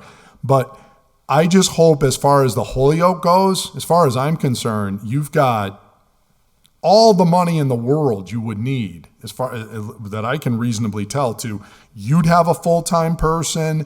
We should have a person to help with all the application process and the processing of all this and economic development. We could have the building inspector. By the way, the problem up in the building department is not funded positions. There's multiple funded positions that they don't ever get filled. So I know they're having some difficulty filling them. So as I have said, what do you do when you have difficulty filling a position? You don't just wait for the phone to ring. You have to be proactive with your personnel department. You have to go out and get either contracted service, which we now finally, after we complained enough about that, there's now a $10,000 request for the building department, or we go out and get a headhunter to actively recruit, and you pay that person a bonus for finding you these people to employ, because you can't go years and years and years with unfilled positions. So all of this, and meanwhile, if we have an expert, as you point out, Sean, they can also help us to see how we need to tweak the ordinances from time to time. This can be our experts. So it isn't Linda and Sean and Kevin and everybody else trying to figure this out. We've got these people who are seeing these are the best practices in these towns that have marijuana and all of that. So we just need to step up our game. The money is there. Please bring in a proposal. Let's do this. I think you'd get very strong support, Sean, to do this, and I would encourage the mayor, who listens to most of all of our meetings, to put this all together and bring this in on all this front. And let's make sure there's people going in these facilities, making sure whatever's supposed to be going on is going on. Signage, safety and egress, respiration, proper ventilation, yes, there's still going to be OSHA and all of that, and we're never going to substitute, and the CCC will do their part. But anything that's even Holyoke related, we have all these monies. This is exactly what we need to do. So let's go do it. Thank you. Council Rivera and then Council Bartley. Kevin kind of just hit on a lot of points that I was going to highlight with regards to using the resources that we have in the community cannabis impact fees to better help our departments. And I guess my question with regards to consulting and contracting out is awesome, but I feel like we're going to be in it for the long run with cannabis, and it's possibly consulting with someone that can help us build out the thing for the long run. You know what I mean?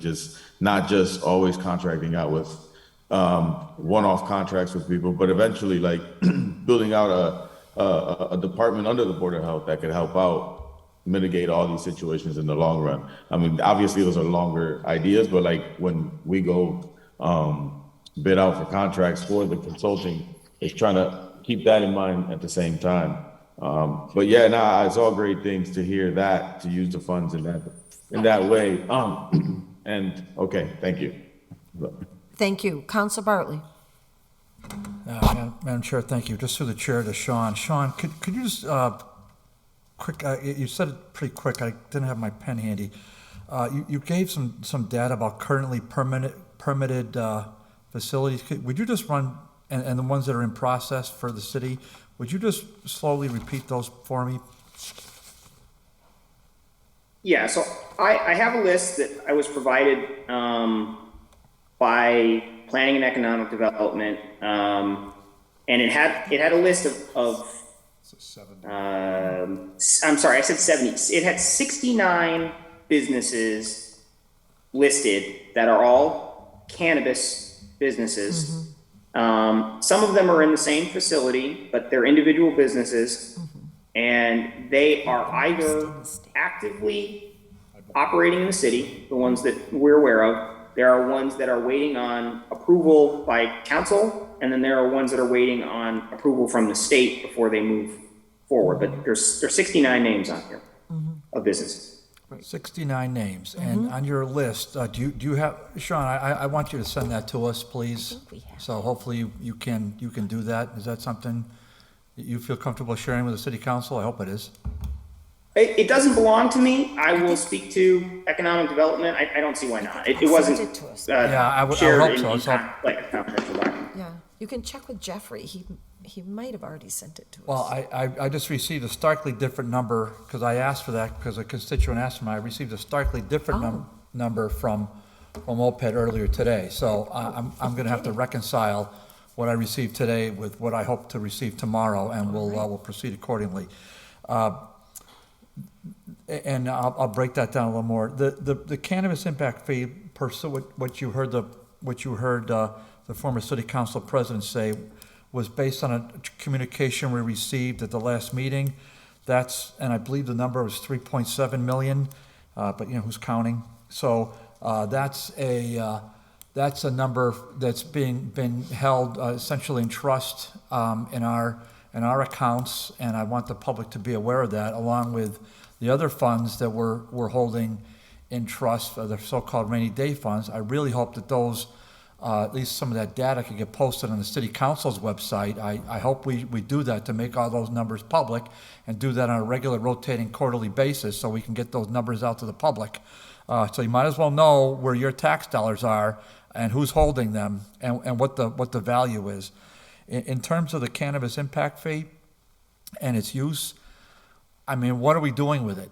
So we know that other communities are getting dinged, they're getting sued because they're using it for according to complaints, maybe for something other than, but my heavens, if we can't use it for, to support some of the things of the Board of Health, to support what the Building Commission wants to do, to support compliance with the special permit that we've issued to these dozens, or I sat in that table for scores of hours and all sorts of meetings with people in pretty suits standing outside there, especially from True Leave. There had to be 5 of them out there with suits that you know, maybe Kevin can afford, but I can't. So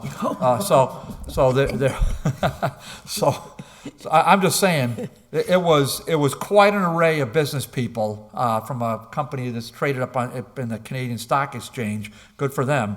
But if we can't use a fraction of mere pittance that the Board of Health department had from cannabis impact fees to support employees that are in the city, to make sure that their health and to make sure that these businesses are operating as best we can, compliant with city ordinances.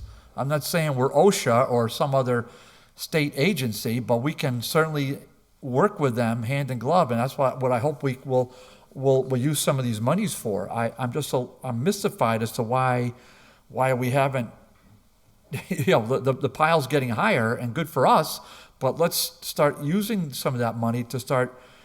And we said it here 100 times, just how grateful we are for the companies that come into the city. I mean, I don't.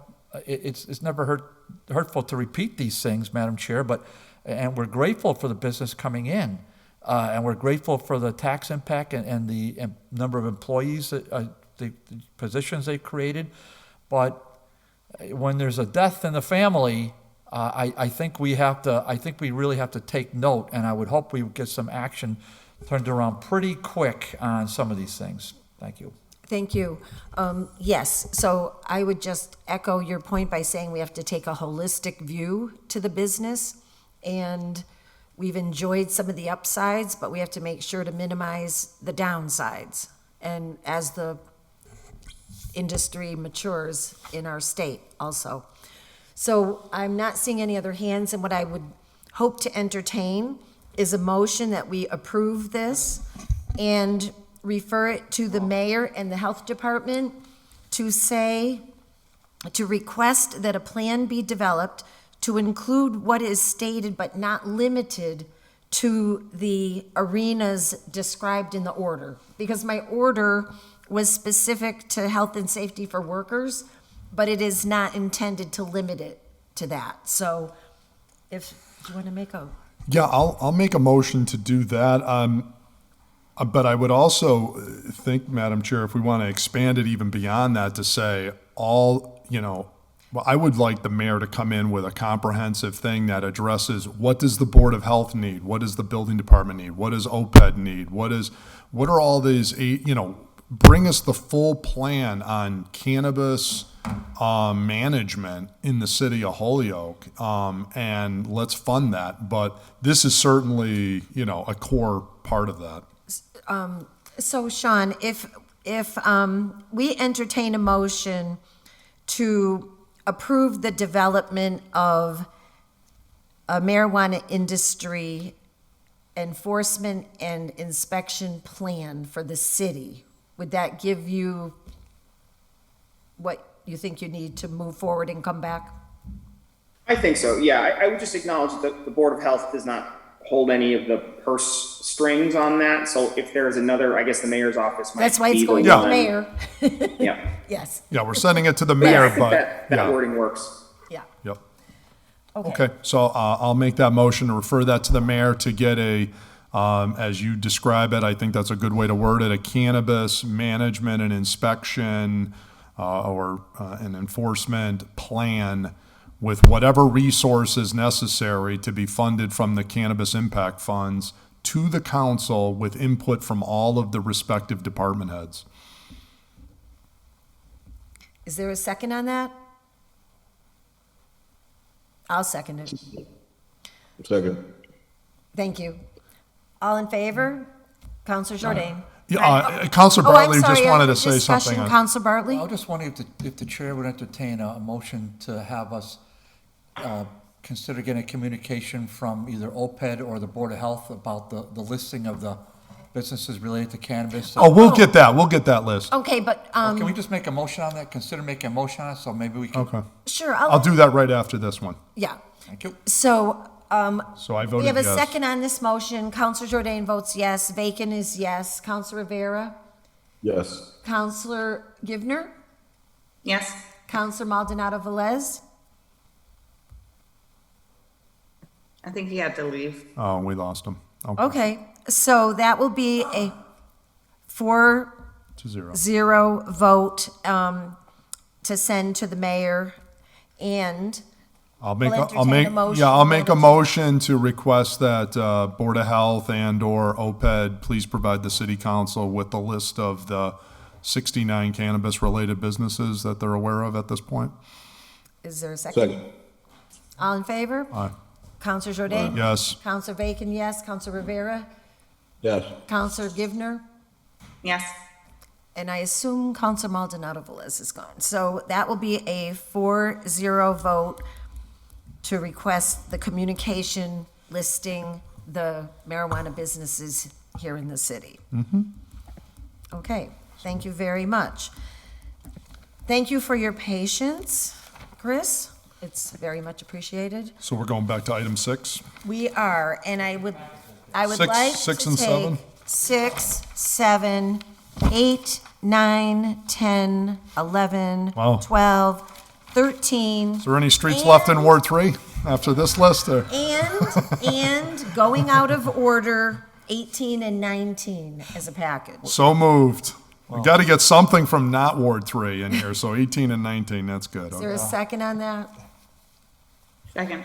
All in favor? Aye. One of your favorite 7 words, Kev. Okay, so the reading of the orders. Item 6, petition for a speed hump on Moss Avenue. Item 7, petition for a speed hump, same street, came back to committee. 8, speed hump on Fenton. 9, speed hump on Memorial. 10, speed hump on McIntosh Terrace. 11, McIntosh Terrace again. 12, again, for McIntosh Terrace. Apparently that came and went back and forth. Item 13, that City Council and DPW amend any ordinances to allow for road improvements at Whiting Farms Road, to allow for a dedicated left-hand turn into Kmart Plaza, and to allow for motorists to also travel towards the mall in a dedicated lane. Item 18, that a handicap sign be placed in front of 16 East Court. Item 19, that a handicap sign be placed in front of 8 West Court. You have the floor. All right, thank you, counselors. I guess I might pitch this back to the council as far as the speed hump orders. So this was addressed at the June 8th meeting, Correct. I believe. So maybe you could give me some information as to why they come back onto the agenda. Okay, well, I'll let the ward counselor speak to it, but I'll give you the general answer, that it came from committee that forwarded the recommendations of our prior engineer, and it went to the full council for action. At the request of the ward counselor, it was returned to committee because partly, as I understand it, and the ward counselor can speak more thoroughly, wanted the new engineer to be able to look at it with fresh eyes to see if there was agreement or perhaps a different perspective. Okay, that makes perfect sense. So, Counselor Bartley, did you want to No, speak that's- further? That's it. I got it? okay. Well, I can speak to kind of the different things that I've been doing in the past few months. So, I have retained a transportation engineering firm, VHB, as an on-call. My expertise is not in transportation engineering, so I'm utilizing an engineering consultant for some of these issues. I did have them look back at the memo that Bob Parent put together and his rationale for either recommending or not recommending speed humps in various locations that were in the table. So Upland Road was the only one that it was recommended to install the temporary speed humps to see what the effect would be. And they agreed. There's not some things like stop signs or signals, there's a quantitative measure of when that should be installed or not. As far as speed humps go, it's a traffic calming measure, and there's not a set criteria. So it is an engineering judgment call. However, it was looked at by this firm, and they did agree with his recommendations. So, and to note that the one outlier would be Macintosh Terrace, which I did send an email to all of the counselors regarding the traffic counts and speed Studies. determinations that we were doing at various intersections around the city that had been requested through different orders. So Macintosh Terrace was on that list. So that was done last week. I don't have the results of that, but it is going to go to VHB, and they're going to tabulate and prepare recommendations based on. Okay, the well, that's counts great that it and was speed done, numbers that because, were that one collected. sort of got lost in transition. Council Bartley? Yeah, so the chair perfectly summarized, and I'm going to ask Chris a couple of questions, but just through the chair, so I don't have to keep saying Sure. through the chair, okay? So Chris, obviously, thank you. And thank you to Mr. Perrin, who we have obviously tremendous respect for, okay? So I just want to make sure that's on. But when citizens of multiple streets, and Chris was gracious enough to spend a bit of time with me when we were tooling around the neighborhood a few months ago, and hopefully we'll do it again in the spring, Chris. So we did visit those neck of the woods, and I appreciate Chris's straightforwardness, Madam Chair. Of course, with he's not a you can't be an expert in every darn field, and so it's great to get it's VHB, right? Okay, so we've been here more than a minute. VHB's been in this chambers multiple times in my career, so we're familiar with their work and their integrity and their diligence. The only thing I would humbly request for those who are on Moss Ave, Fenton, Memorial, it would be nice if I could forward to them some kind of a written summary. I'm not saying the whole, no, that's from Mr. Parent. So I wanted to get VHB's take on Mr. Parent's analysis, if I could, if that is available. So just is that available? That's possible to use, yes, the on-call for that. Okay, so that's what I'd prefer. Then because and especially a narrative, but maybe because there are constituents on those streets that are super analytical, and they probably do want to have some of the background data, and if that's something I'll work out with you, Chris, to try to compile that, and then I will do my best to disseminate that to the addresses on those streets. So just a point of information. Yeah. We do have the grid for Michigan Ave, Bray Park, Upland, Moss, Fenton, and Memorial that included all the data points of the speed studies for those. Right.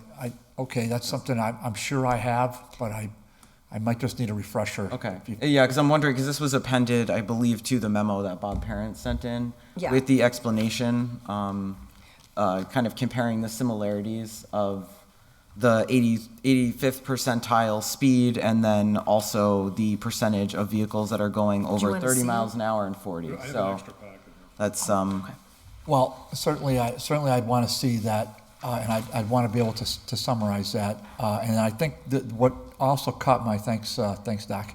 What also caught my ear is the remark Chris made that this is an engineering judgment call. So that's an amazing, respectfully, that's an amazing comment, because we never heard that one. You never heard it, and you never heard it. That's the first time those words have been uttered relative to speed humps in this chamber.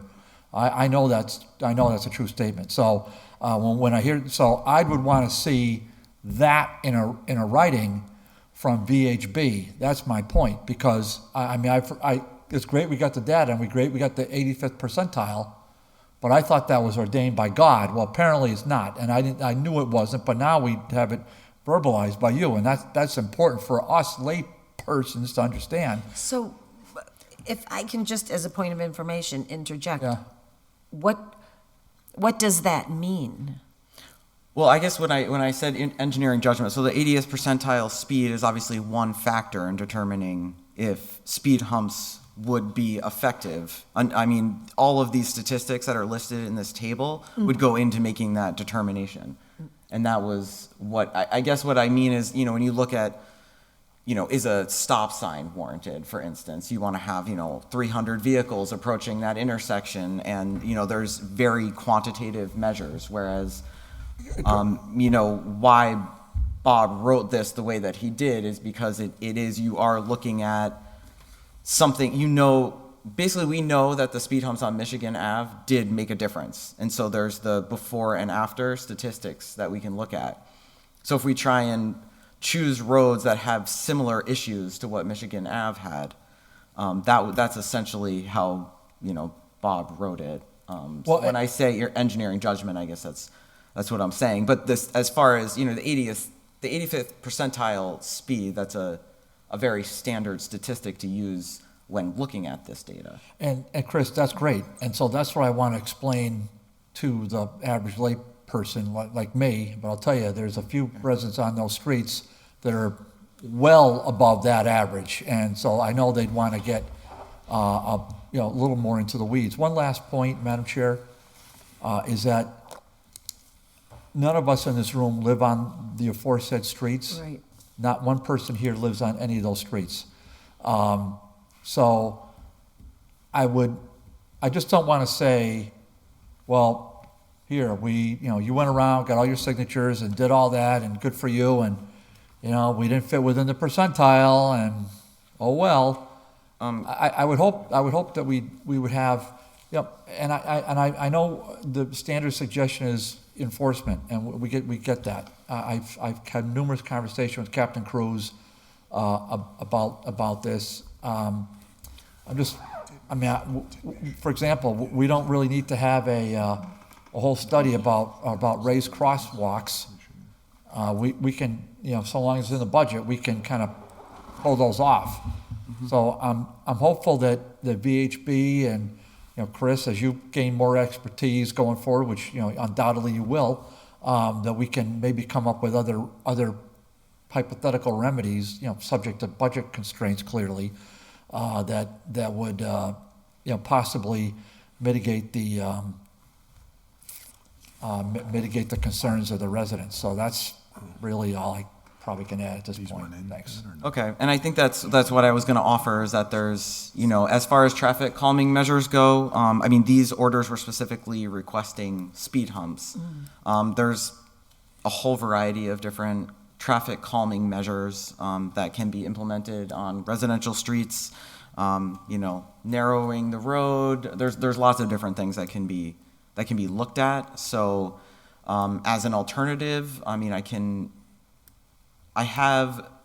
did put in an application to get funding for part of a traffic calming study for downtown. It can be expanded. I'm trying to get additional funding to expand it to the rest of the city. But VHB could look at alternatives as well to the speed humps in these neighborhoods, and that may be something that could be less expensive or something different. It also, speed humps do cause additional problems. With plowing, with drainage, they can be loud. You have accelerating vehicles, decelerating vehicles in front of homes. People don't like to listen to that all day.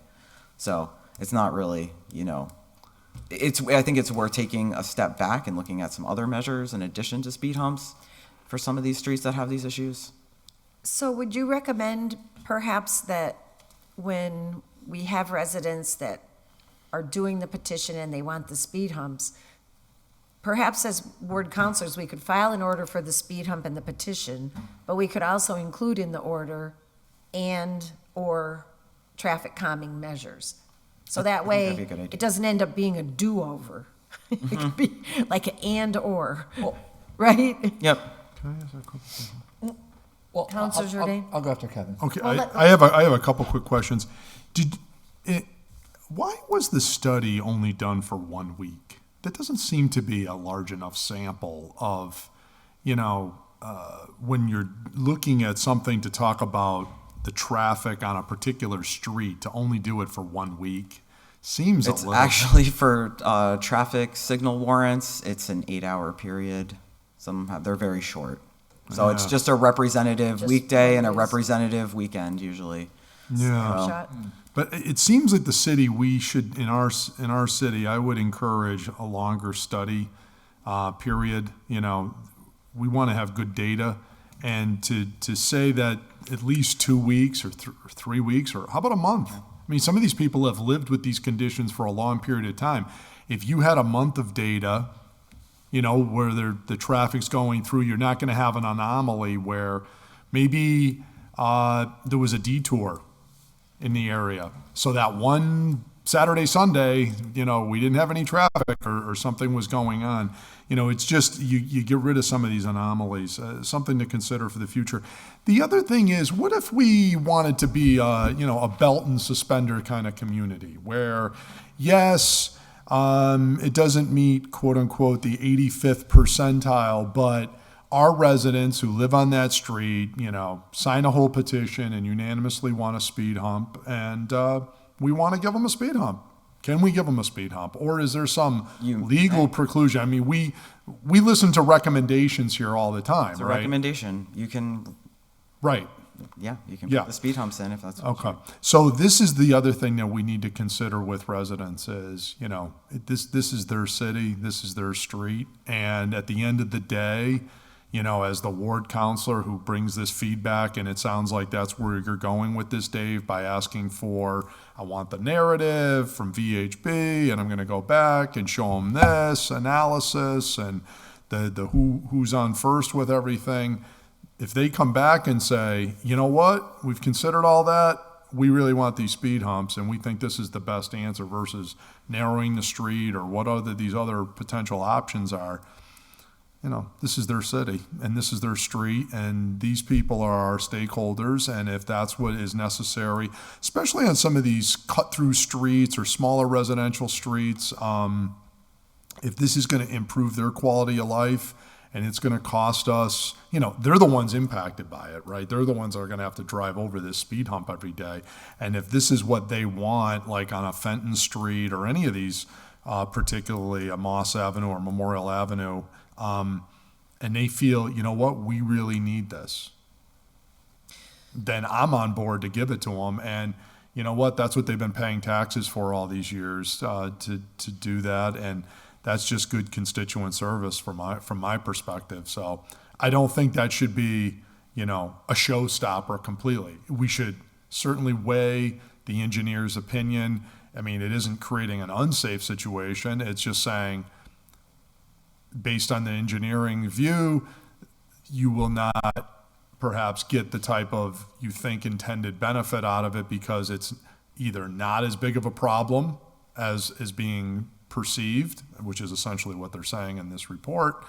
But if at the end of the day, people are like, no, we really want this, then I think we have an obligation to do it for them, barring some other, unforeseen, unintended consequence to the contrary. Well, I would just like to put out a cautionary note in that regard.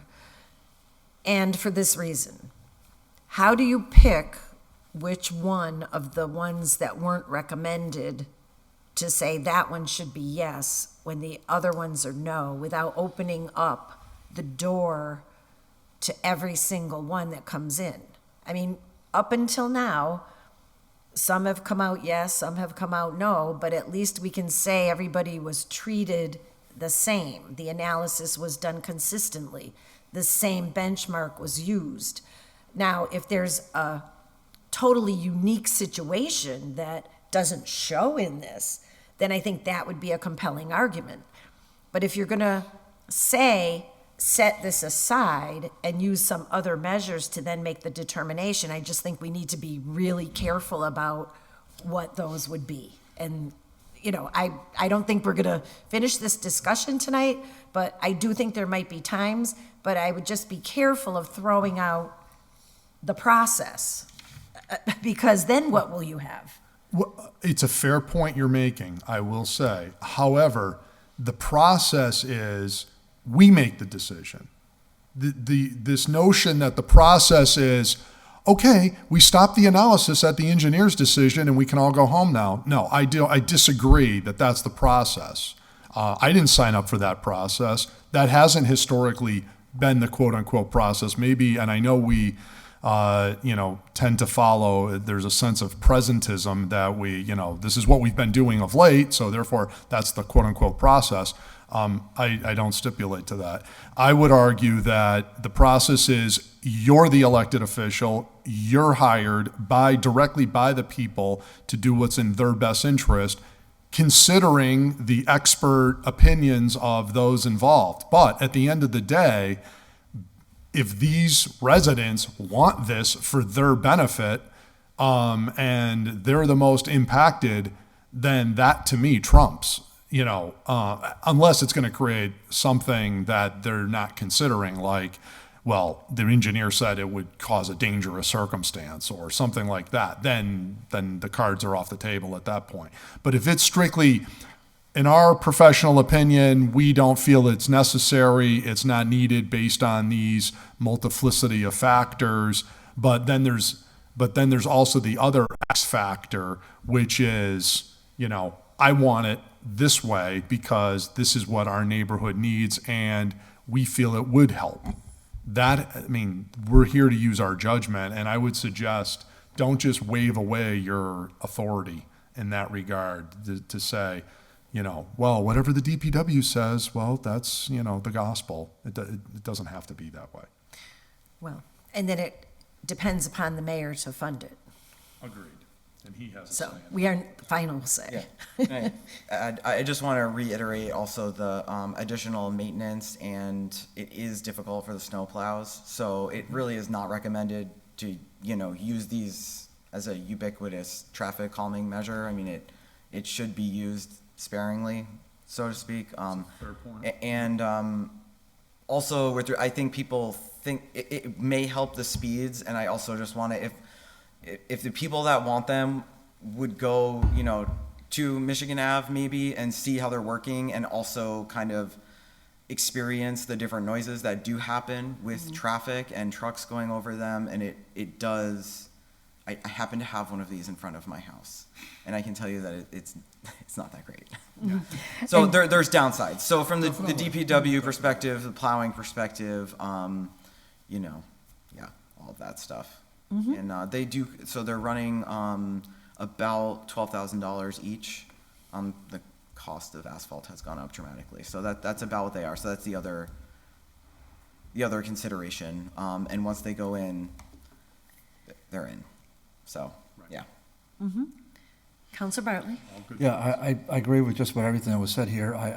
So I'll be pretty brief. One is, I heard what Kevin said, and thank you, Kevin, for all that, because I think that makes a lot of sense. I'm not going to fight these at that point, but I just want the council to know these were not petitions derived by me. I didn't go around with a signature page. This was organic. So these are residents on the street petitioning each other on the street. I may have sent them the forms, but I didn't go around and collect one darn signature for any of these. So there's that. They're just filed under my name as a Ward 3 councilor, just like they would be under Linda's name or Will's name or any other ward councilor who files their name. That's how they came. So it's my job to try to shepherd this as best as I can. However, based upon what Kevin said, I'm not going to give up the ship. We're going to hear a little bit more about what VHB said. Hopefully, what we heard Chris say, that we will have an opportunity to hear from the consultant more about alternative measures. I hate that phrase, traffic calming. If I ever say it again, I'm going to jump out of this window and that'll be the end of me. But it's one of those phrases that gets under my skin. But luckily, we're on the first floor if you jump. Yeah, I know, but I'll tell you what, there's concrete out there. I don't think I'd last long, but maybe that'd be a good thing. But the thing is, I did hear what Chris said. You don't. But I would just say as alternative, one of the things that Speed Humps does,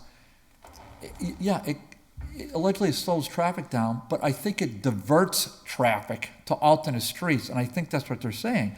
I think one last point, I don't think we're throwing the baby out when we say, look, we're going to go full speed ahead with the speed humps, whether the engineer says not. We made a call, this body did, and we picked a winner and a loser on Sunset, where we shut down an entire street. In other words, you can't get in there anymore. That's unprecedented in this city. Springfield has a few streets like that, but we did that. So we picked Sunset, fine, good for them. No longer can cut off a 202 and why? Well, because people are sick of cars whipping through the neighborhood. Of course, duh, I voted for it because I support it. I got some pushback from why can't we shut down Hitchcock Street? I mean, I just, these are the arguments and these are the things you have to deal with rationally and coolly, and I hear that, but to say that this is the end of the line, I'm not saying we're gonna run around and I'm gonna file an order to demand these put in. I'm not going to do that. I'm going to work with Chris on a rational basis over the coming months in VHB, and we're going to hear some alternatives. Hopefully there'll be something presented to me in an email box by the spring, and then we can make a decision at that point. And I will make a decision talking to neighbors about whether or not to file an order just to have speed humps put in. So I'm not saying, as was suggested, that we're going to avoid the process. No, we went through the process, and we as a community and as residents of these various streets, okay, well, we still want to have our speed humps, and we're willing to take the consequences about plows making a noise over it, or water not draining off as well as they would without the speed humps. We're willing to take that chance because we want traffic diverted elsewhere, just like they did on Sunset, where we shut down an entire, basically, neighborhood. So anyway, so I would just say to the chair, if I could, you could probably comply with, oh gosh, where are we here? 6, 7, 8, and 9. And then I think 10, 11, and 12 is the way I heard Chris say, the data was just collected. And so I think we need to hear back from the engineer relative and the consultant relative to the results of the data. Is that fair to say, Chris? That's fair to say. I was also going to offer that if you would like, I was going to put together another round of data collection if you wanted to leave Moss, Fenton, Memorial, the ones that you have questions about, to get another round of data. I'd be happy to collect additional speed data on those streets in the spring. You can let me know. Oh, I'll let you know right now. I think that makes sense, but I don't want the chair to get mad at me and say, these have been in the jacket forever, Bartley, and I want them out, so.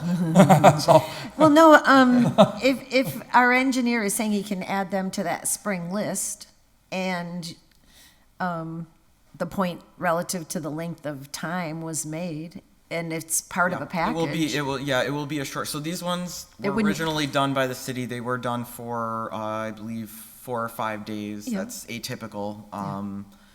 Okay. So it would be a 2-day study essentially.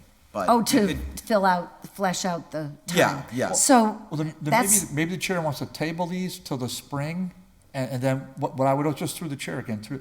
I mean, I would suggest that you don't do Fenton and Moss while the students are on spring break. So we just, because you know the city well enough. I mean, you know the cut-throughs for HCC. That's what they are. I mean, we all know that. So don't do them in the summer. Well, I saw the dates. I think the dates that they used, Mr. Parent used were I think they were on point. But I think, all right. Yeah. So that wasn't a concern. Yeah, they're aware to do these types of studies while school is in session. Okay. So what I'm hearing, and Councilor Rivera, is your hand up for this order? Or these orders? Yeah, it's been up for a while. I just wanted to point out then if we could add the streets that we tried to get stop signs for a couple months ago, and we weren't able to get stop signs because of this, I guess, the process or whatnot. And if we're gonna be able to move as a body to make decisions for the residents that make sense, then I would like to entertain possibly, and I guess that's possibly means Councilor Rivera refiling the order. But just wanted to put that out there. Thank you. Okay, yeah, okay. So what I'm hearing then is that there is an appetite to table 6 through 12, 6 through 9, so that our engineer can complete a speed study with Just another round in a the, length of time added, and 10, 11, and 12 to review the results of the speed study. correct. And so would it, so 6, 7, 8, and 9 would not happen until the spring. So they will be tabled until you let us know. So is it fair to say that we will table these until you get back to us? So if you get back to us on Macintosh first, we'll take it up. Okay. Does that sound fair? Sure does. Okay, so. Can I just make one point? The Memorial Ave, that was during Thanksgiving break. Just so we're all on the same page. Well, there you go. Okay. So Thanksgiving, I don't know how much traffic, from school was going back and forth at HCC on Thanksgiving. Probably not too much. But, that was Thanksgiving week. So I saw November, I just looked at it quickly, so. Yeah, okay. Yeah, Thanksgiving week, there's, it's like Macy's parade going through there, it's just- Could be. it's Could have been floats. It's crazy. Yeah, all right. Okay, so I'd like to entertain a motion to table. So moved. Is there a second? Second. All in favor? Jourdain? Yes. Bacon, yes. Givner? Yes. Rivera? Yes. Thank you. So it's 4-0 to table until the engineer gives us feedback on these items. And 13, Mentor? And so item 13, So item 13, as part of the different studies that the traffic counting firm was doing, they did put traffic counts on Whiting Farms Road, and also they did a full intersection at Route 5 there. So I will also get those back so I can, and they're going to make a determination. I've asked them to make a determination regarding the left-hand turn lane there and adding that in and removing the restriction. So they are going to take a look at the traffic numbers. The only concern really is it's sight distance coming around the turn down the hill for oncoming traffic to take a left in front of there. And the second concern and why they wanted to do traffic counts was the queuing lane for turning into that shopping center. I doubt that's really a problem now. If it does get developed at some point in the future, that may become a problem where it's queuing back to the intersection. So those are the two things, and we'll get a recommendation from VHB on that. Counselor Bartley? Is it suggested to be able to left go up the hill coming out of the parking lot? That's not restricted. You can do currently. that. Can't do That's currently restricted, No, not no. restricted. Right. That is not restricted. The Councilor only Bartley? restriction is the left. Left going in, okay, thank Yeah. you. Well, I feel some measure of vindication right now. So that actually makes me feel good, that this is not somebody stepping on my neck several times. But however, we're persistent and we keep at this. I would only say just to Chris, I'm very interested in the data, but as Chris and I had a great conversation whenever we did our tour. I can't remember now, but it was warmer weather. And we spent a fair amount of time right there, and Chris really got his arms around the whole situation. Even witnessed a couple of illegal left-hand turns. Well, I was going to ask them how many left-hand turns they Well, saw people taking while they were doing the study. It's multiple per hour. And, They're doing it all the time. multiple per hour, as the chair knows. But I would just say to Chris and to the public, I have no interest at this point in I want to know if it can be done. But without Kmart there, without a real plan as to what the development of that whole northern part of that property is going to be, I would really never want to see the city spend even a nickel on actually implementing it. But I certainly am very interested in the data. I think as Chris and I talked that day, and as Linda and I, when we met with the mayor and the OPED staff in the summer as well, that is a massive, we hope, potential economic development changer for that part of the city. And here we go. If we went ahead and did all these things, next thing you know, we start spending, $75,000 on doing roadway improvements and then some huge developer comes in and goes, why did you do that? And we want to, okay. We want it the other way. Yeah, so obviously, Chris is on point. That was the whole point of our tour. And we're going to do it again, I hope in the spring, because a few spots that we didn't hit, but Chris hit all of them, took up copious notes, and then I added my notes, and Chris has them all in his database, and then we can figure that out. But at least we'll know going for the future. So ultimately, these are all going to be complied with, Madam Chair. We just want to get the data for right now and see. So you want table 13? But you want this tabled for the results, Yeah, along with the other ones? Motion to table 13. Yeah, motion table. So that's it. Thank you. Is there a second? Second. All in favor? Jourdain, Bacon, yes. Givner, yes. Jose's back. Rivera? Maldonado, Velez? Yes. Okay, so. And 18 and 19, what are we doing with those? Are those good to go, or there's an issue? I can speak to that. Yeah, so these, I am attempting to figure out the jurisdiction of those two roads because they're in Lyman Terrace. Okay. So the DPW, the street super is saying that we don't control them. And Holyoke Housing Authority also says they do not. So it may be that the community builders, the development, and I think it's also the management company for the facility, may actually be the one that does Determines it? placards and parking in the, because it's an internal drive to Lyman Terrace. So it may actually be within the public right of way, but I need to do some more research to figure it out. So table for now, Chris? Because Before we may not be the determiners of it. before we That is table. correct. Oh, somebody. I'm sorry? Jose wanted to say something. Jose?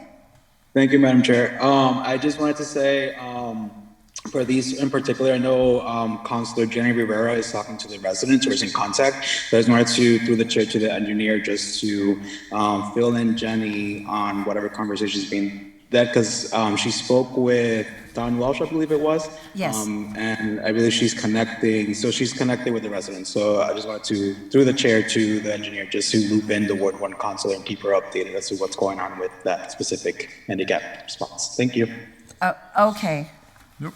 Point taken. It's really just a matter of who is really the decider. Yeah, I don't see any problem with putting them up. It's just, Right. I'm not sure that it's the city that would be doing that. Right. Okay. Okay. All right. Thank you very much. Make a motion to table 18 and 19 for further information. Okay. All in favor? Aye. Jourdain? Yes. Bacon, yes. Givner?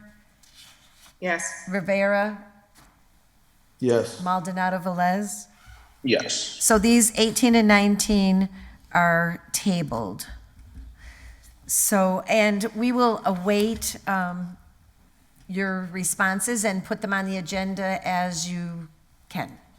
Thank you. 20's all set to go.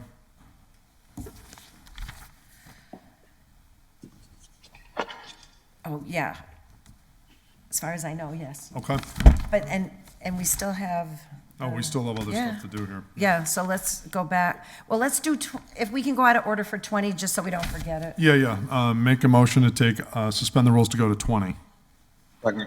All in favor? Aye. Item 20, order that the handicap parking located at 29 Belvedere Avenue be removed per constituent request. Make a motion to be received and adopted.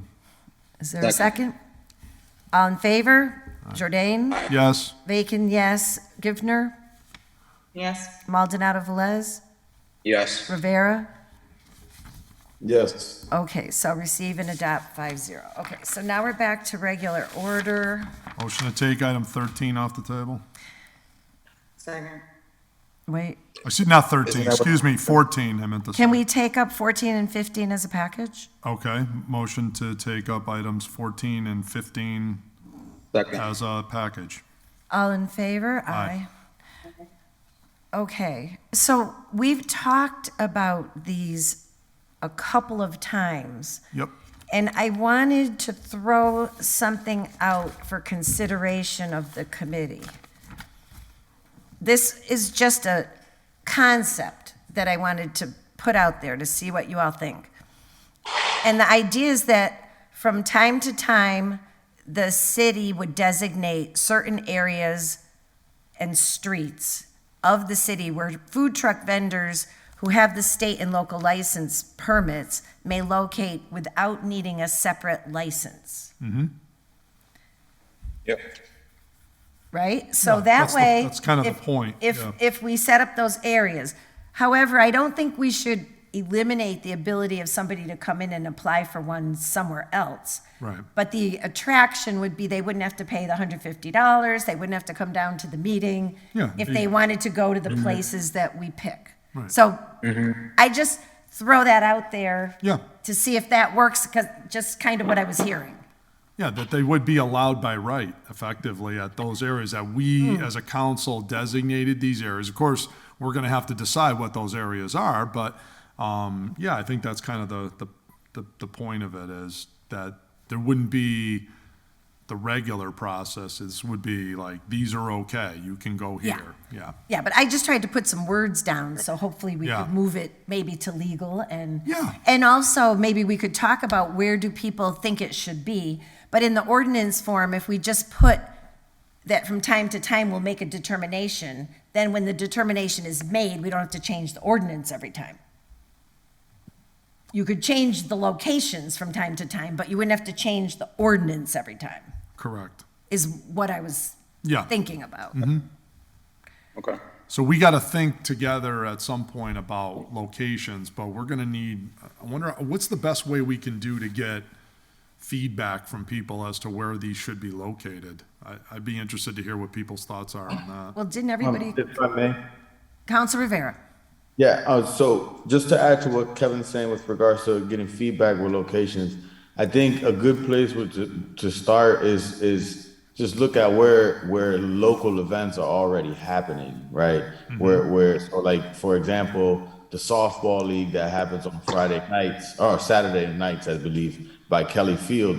That little strip over there, which is by the back part of where Kelly Field is, that could be utilized as an area for just that specific night. Like Councilor Bacon has said, once the ordinance is created, dates and times can be adjusted.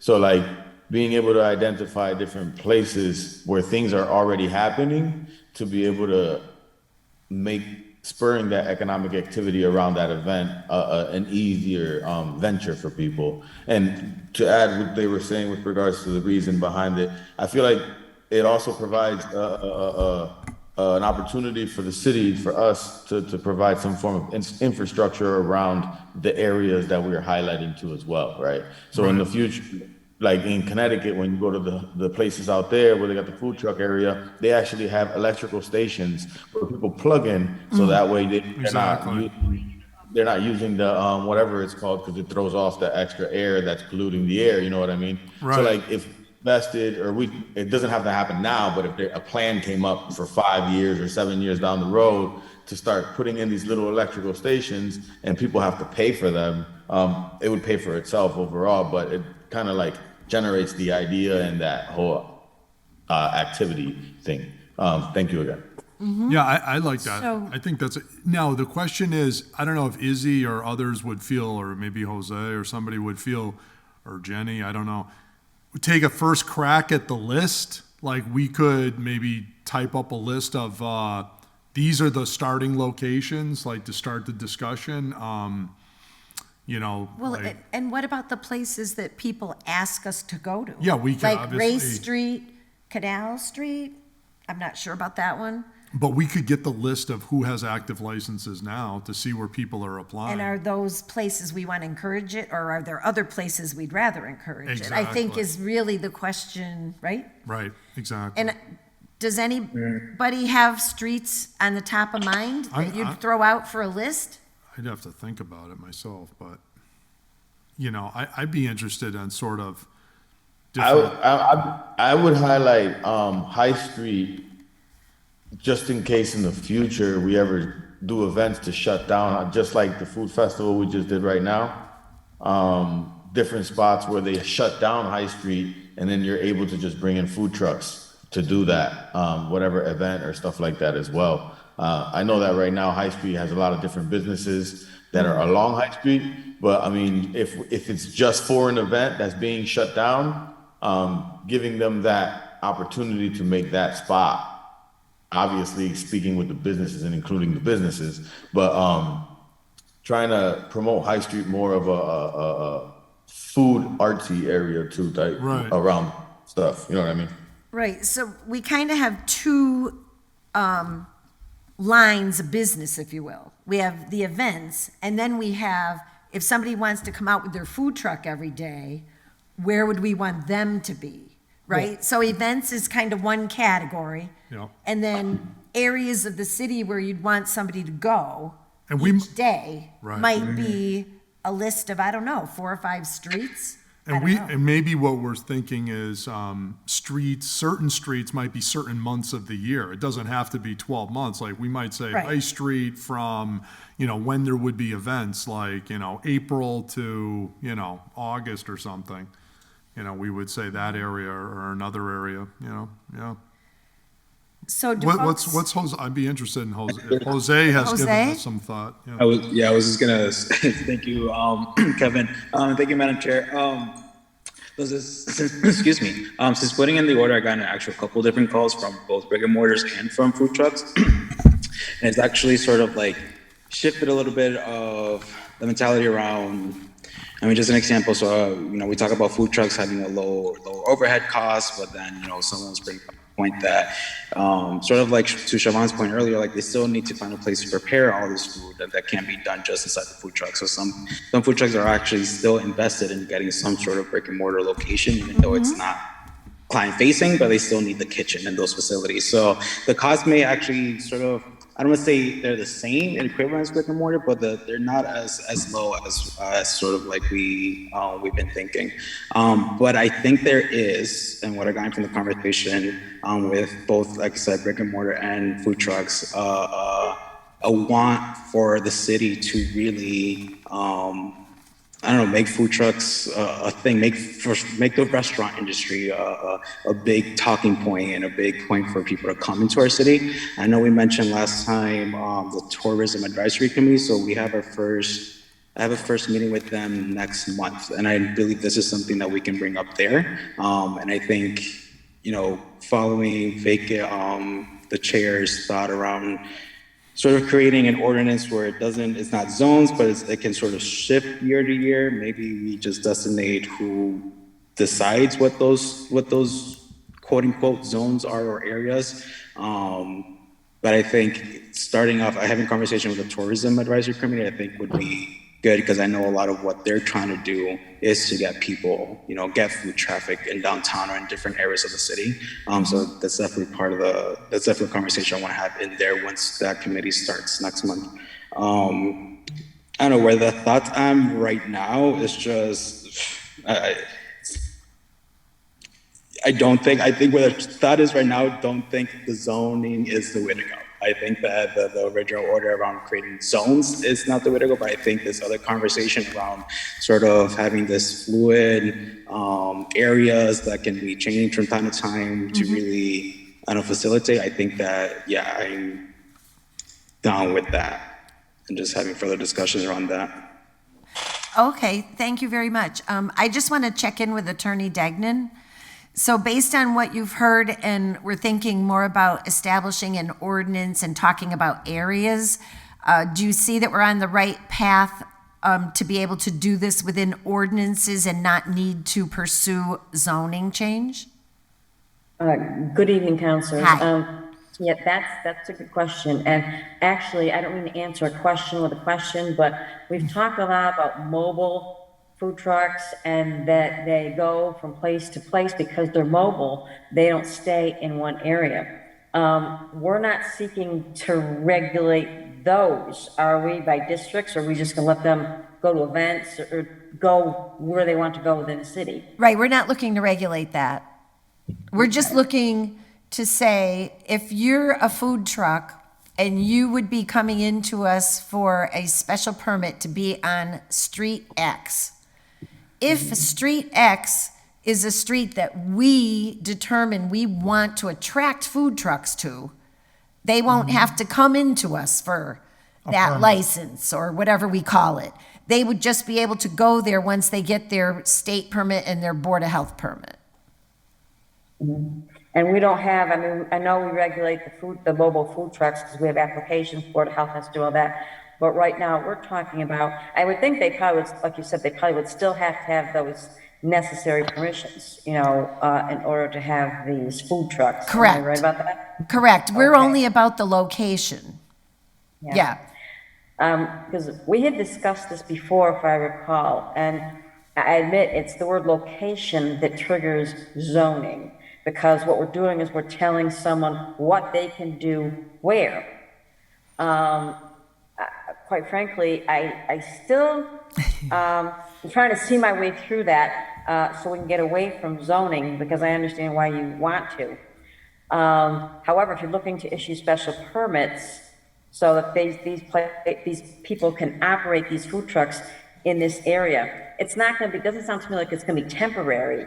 You know, we're going to do this ordinance to tell them where they can go, and it's going to stay in place. That's the idea, correct? Well, so what we want to do is we want to create an ordinance that says if you choose to go there, you don't have to come to us to get permission. You can just go. If you want to go somewhere else, then you have to come in and get approval from us. So we're not telling them they have to go there. We're just telling them if they choose to go there, they don't have to come in and pay $150 and sit through the meeting. They can just get their permit from the Board of Health and the state and go over there. Because currently we already are letting them do that. I mean, they can go anywhere they want to. Not really, because they have to get a license and a vote of the council to go on a city street. Right. Now they can go to an event, but to be on the city street, they have to come in and get the permit. Yeah, that's right. So real quick and I'm Councilor sorry. Rivera. Yeah, so, I mean, like, I hear Councilor Jourdain and I hear that, but I literally see trucks moving to different spots all the time, and I question to myself, like, who's really managing this, right? Like, Exactly, yeah, I mean, you and I both know there's the law and then there's what people do. right, You know? so that's why I'm like, Yeah. that's the purpose for me and behind supporting a lot of this. I'm probably with Kathy where I don't see how it doesn't go and down any other way than a zoning piece. But like, I would, however way we could get it done, we get it done for me in a sense. But like, there's another piece that's like not being noticed with regards to the permitting and the food trucks and events, right? If there's an event that's happening, that's organized on a certain street, let's say the St. Patrick's Day road race, right? And you have a permit to use a certain spot on that street, you more than likely are not going to be able to use that space because all of that stuff is already dictated by a lot of the stuff that's happening at that space already with regards to the events. So like the event people get paid for people to come and serve food, right? There's a fee for that. And if you're permitted there already, you kind of get around that. And that's not fair to the people organizing the event. So that may be something that eventually somebody has to kind of hash out, because that will cause problems if we start putting food trucks on places where events happen and then they don't have to actually pay the event fee to be there while the event is happening. You get what I'm saying? But that's a side note anyway. It's a conflict, yeah. Right. Yeah. I mean, I understand what you're trying to do with this, so to lessen the responsibility or burden on folks that want to operate food trucks in the city. Perhaps we'd be looking at a license and rather than a special permit. Maybe, I mean, that's kind of just wording. Maybe that's a little bit of semantics. Well, but I think that's technically what we're doing now. Is It's issuing- called currently it's called a license. to be on the street. Yeah. Yeah. Okay. All right, well, it sounds like you've fleshed out some ideas of where you want to allow these food trucks to go. And I think they're gonna be something that's permanent, you know, I mean, we're not gonna change our ordinance, I don't think, it doesn't sound like that. I think that there may be a way that we can have to think about that in terms of getting some draft language to you. 'Cause I see where you're going. So I'd like the opportunity, because you're gonna have to decide where the streets are gonna be, right? Right, You don't- yeah. So, Right. so I have a question. We're Cons- issuing a license for a location. So can we, as a committee, just decide that we're only Good. going to issue licenses for food trucks on certain locations? Is that within the discretion of the committee and the council? Of course it is, yeah, Anyway? of course. So, and if it is, we could just do it under the licensing action. Maybe we Instead of don't an have to do anything. Well, currently, we have Right? license by license discretionary. We could have turned her down if we wanted Right, to. so could we just say, Yeah, we're gonna license food trucks for this street, that street, the other street, and That's Sure. it. we don't do events.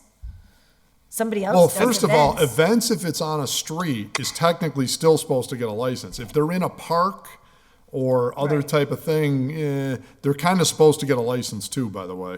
I don't recall those But ever. not through come- us. No. The event goes to somebody else for their Yeah. permit. It's very, Because Madam Chair.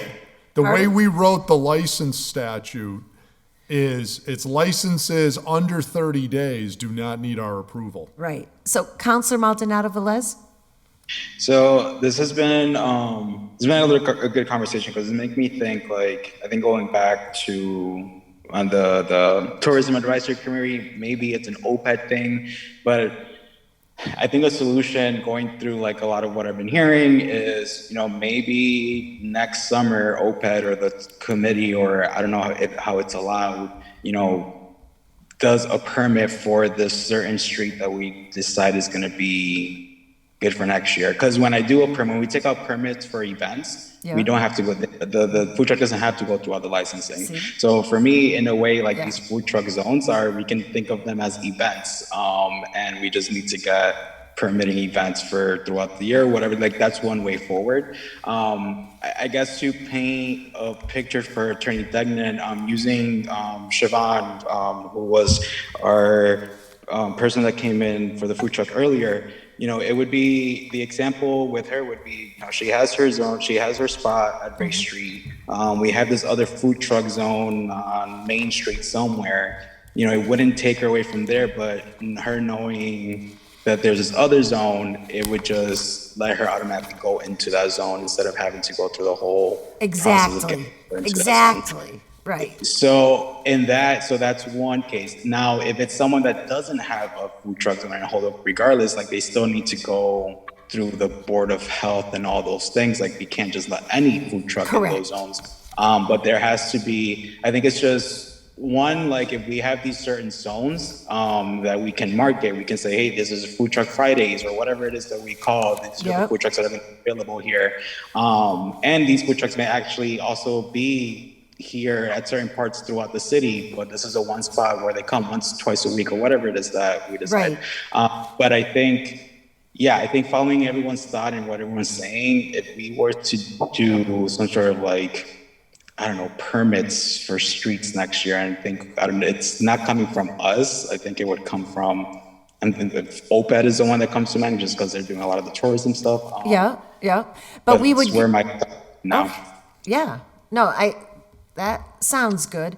And I would just say, I think we're safer if we talk about food truck areas or food truck locations. Because as soon as we start saying zones, it starts creating problems with the legal language, right? One thought that does come to mind is, I think going from today, going back to, I don't know, it's just, there's two things. So earlier when I spoke with Siobhan and it said the whole, you know, if there's an event that they take precedence, or the food truck, and then Councilor Rivera just mentioned the parade, and that, you know, if a food truck is permitted along the parade route, are they expected, or, going back to Bourdain's earlier comment, should they be allowed to be on the parade route because they have it, or not? So I think our question, I don't like to do I like your thought where it's like, maybe these are the streets where we permit food trucks on. Yeah, because the other thought that I had in my mind was around saying, oh, these are the areas where we don't allow food trucks. But yeah, I think the language that they're going with, I think I'm following along with that more. Okay, so Attorney Dagnan, do you think you can work with this? Yes. Okay. Because also, there are statutes also, and I'm trying to think of maybe 111, which is the sanitary code. There may be under chapter 140, there may be some statutes that we can reference that would allow us to do this in the way that you've described. All right, so if you could bring us back a draft at our next meeting, that would be great. Okay. Right? I think the committee's in a consensus about that. And we might be able to clean some of this stuff up. Like, for example, we mentioned the St. Patrick's Parade. We might say the parade route on Except for the month of March, type of thing. They're allowed, by right on that day or whatever type of thing, or that month. Okay. Okay, very good. So I'll make a motion to table this while the legal form is drafted. Second. Okay, all in favor? Jourdain? Yes. Bacon, yes. Givner? Maldonado Velez? Yes. Rivera? Sorry, yes. Okay, I think that was 5-0, if I heard correctly. Yep. So those are tabled for a legal draft, and thank you very much. I think we made some good progress. We don't usually table so many things, but there's a lot of work going on various things. So this leaves just item 17 left, which hopefully we have the legal form here, I believe. 17, yes, we should. So I'll entertain a motion. Motion to take 17 off the table? Second. All in favor? Aye. So this is a one-paragraph ordinance, and this is something we talked about a couple times, Madam Chair, and it looks like it says here, every city department head shall submit an incident report to the mayor and the city council listing the type of property valued over $250 used by their department which sustained damage to the extent that such property is a total loss. Such report shall be filed within, said property has been deemed a total loss. Now, I think this is a little too restrictive. I don't think this is what I was quite looking for. Also should say 30 days. I apologize. There's no days after 30. Yeah. So I think what we're looking for is every city department head shall submit an incident report to the mayor and city council listing the type of property valued over $250 Damage, maybe. used by their department,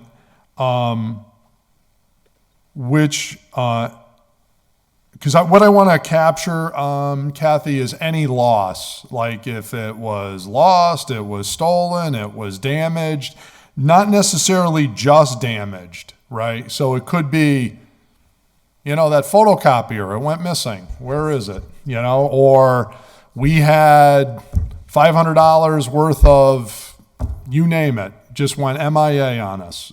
We would like an incident report on that. So it isn't just things that are damaged. It's things that are vanished or Physically lost?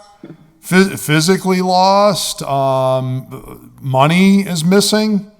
Anything that's a loss of city property in their department, we want to know about it. And that property could be money, it could be records, it could be, something that's valued at $250 or more. Maybe records is not quite what I'm looking for, but I I'm thinking, you know, somebody steals a bike, somebody steals equipment, or equipment goes just missing. They don't know if it's stolen or not. Somebody lost it. You know. So Kevin, would this work? Every city department head shall submit an incident report to the mayor and to the city council listing the type of property loss and or damage valued over $250. Yes, that would work. Yep. And such report will be filed within 30 days after said, Yeah, keep that in. after said loss. Yeah. And you don't need the word total. You don't need to have it deemed a total loss. Just said, 30 days after said property has been lost. Or Okay. damaged. All right, that helps to determine what type of property. Lost or damaged, you know, yeah. Does that help? Yeah, it does help because it's important to know what kind of property we're talking about, and you've given some good examples. The copier, money, desks, you know, we're not talking Anything, about. yeah. Yeah, we're not talking A about. computer people goes that- missing, a gun goes missing, that's you right. name it, you know, all the good things that, you know, have grown feet from time to time Yeah. or have been misplaced, yes. Yeah. Those are the types of things. Yeah, that's helpful. We're not talking about, you know, maybe someone who's, shall we say, because that's a different thing. If personnel, for example, they've been hurt or injured, it's not that kind of loss. Oh, no, no. It's- No, we're not No, talking no. about that, No, no, no. we're talking generally, basically, yeah, money, equipment, property, those kind of things. If it's been damaged, yes, we want to know about that, or if it's been stolen or lost, and anything like that. Like, I remember, and I don't even remember when it happened anymore, but a bunch of police cars got damaged because they were all spray painted. And we kind of never heard anything about it at all. The whole police station got spray You know, painted and we didn't So, know about it. Yeah, so that's an example. Counselor Rivera, did you want to speak on this? Yeah, I see the intent with it. I feel like I guess I have questions with regards to like inventory then, right? Like do we have policies on like keeping inventory and like if things are lost and stuff like that? Like is that not already a common practice within the departments? I'm not against it. I think this is a great idea. I just am wondering whether if this is already a common practice, because like some of the other councilors mentioned before, there are occasions where things just have walked away and gone missing. But what are the policies already in place? Is there a policy overall with regards to keeping track of inventory for the whole city, right? And who's in charge of making sure that it's up to date? I guess for me, it's like maybe expanding it a little more to make sure that, including inventory, it could be bikes that we got from a grant for the bike for That's for right. police. Remember the segways? Yeah, or You know segues. what I mean? Yeah. Like, Yeah. it could be anything like that. So it's I guess, expanding it a little more just to make sure that it's not just give me a report for this certain situation. How about maybe, I mean, we could do that if that's okay with everyone then. But I see it being like a larger thing where like we gotta probably figure out like who's keeping track of inventory. Internal controls. Internal, Right. yeah, internal control, yeah. How they're doing that, Kind because of the mayor. we could do this, and then if we don't know that we have 10 bikes and we lost 2 bikes, how are we to know that we lost 2 bikes if we didn't know we had 10 in the first place? Right. And so I think what we're trying to do But not, here. again, I'm not speaking against the order or anything like that. It's Right, just- right, Yeah, right. No, I mean, it is a good point. I think we're just kind of going for the fiscal accountability because the day-to-day management of inventory and stuff like that is in the mayor's purview. You know, we're not really in the day-to-day, but we want to know like what the results are of either having it or not having it. Are we losing $10,000 a year in damages and loss, or is it $100,000? Like, I guess what I'm saying is if there's a policy already in place for that, they should be able to provide that now. Well, we'll see. Here's the thing. That's all I'm saying, right? Like. Yeah. And There- no disrespect to any of and not trying to take it off to a different spot, but like literally, if what you're asking for, and you're being specific with like the 250 or whatnot, like, that's cool. I'm with that. But like if we're able to ask them for a report for inventory, like computers, right? Yeah. Like computers are gonna buy us. Like at the end of the year, there should be an inventory report. Who's gonna give it in? Who hasn't? What's damaged? What's not? You know what I'm saying? Like, Right. who's doing that? Like, how's that happening? Like I guess maybe there's a deeper look into that. But I mean, again, I'll vote in favor of the order. But it's just there might be a deeper look into some things. No, you raise a good point, because what you're getting to is the internal procedures in these departments on fiscal management, which is really important. What this order is seeking to achieve is having transparency around the reporting. So there could be currently, and the police department would be a classic example, would be, yes, they probably do have an inventory control policy. I'm not aware of an ordinance that's on that, requiring that today. Maybe we need to, and that would be a good, perhaps a separate order you and I or others file. But on this, what I'm noticed was, when there are losses, there's no requirement for the department head to actually report that to the mayor and the city council. And I think it really helps us in our fiscal management of the city to know if something goes MIA, something's damaged, because otherwise they could just come in and say, I need to buy a new photocopier. And they come in with a request for a new photocopier. But we might not ever ask the question, well, what happened to the last photocopier, right? And, we would just say, oh, okay, you need a photocopier, here's the money. But there's no requirement to actually report losses. And to me, it seemed like, this is something we probably should have had a long time ago, but here we are. Okay. Yeah. Counselor Givner? Thank you, Madam Chair. Originally, I thought that this order was more about like a inventory auditing sort of procedure.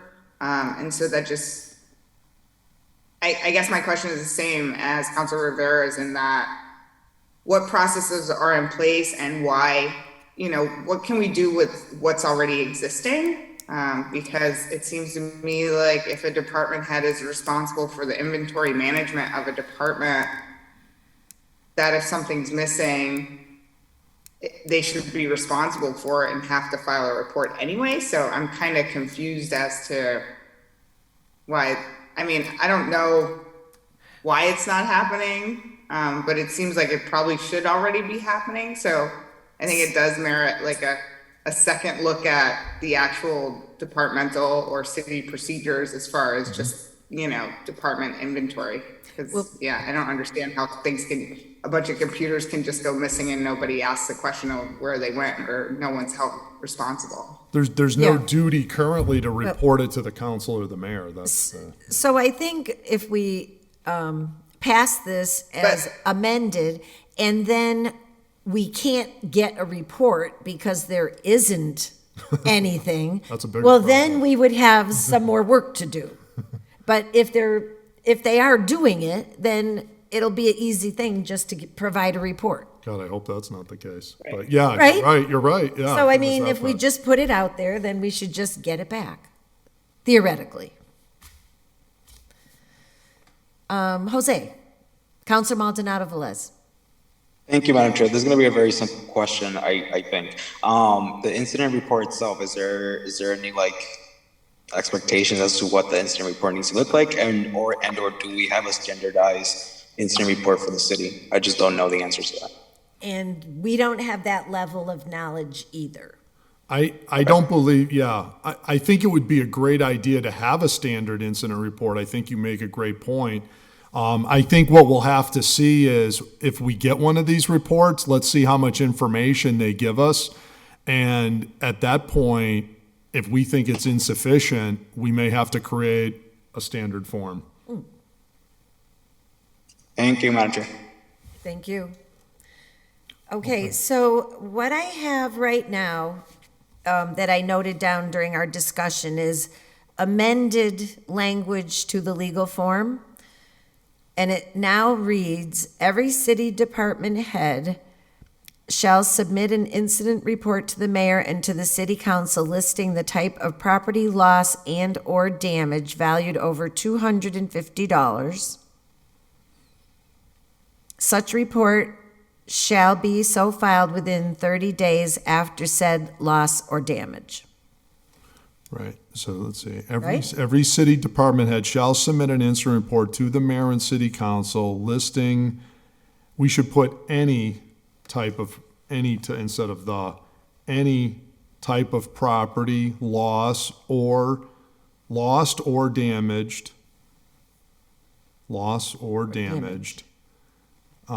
valued at over $250, used by their department. You don't really need that. Yeah, we struck that. You don't really. You don't even need the used by the No. department. Yeah, I think we struck So we'll that. just put a period. Yeah. Right there. And then such report shall be filed within 30 days after the loss or damage.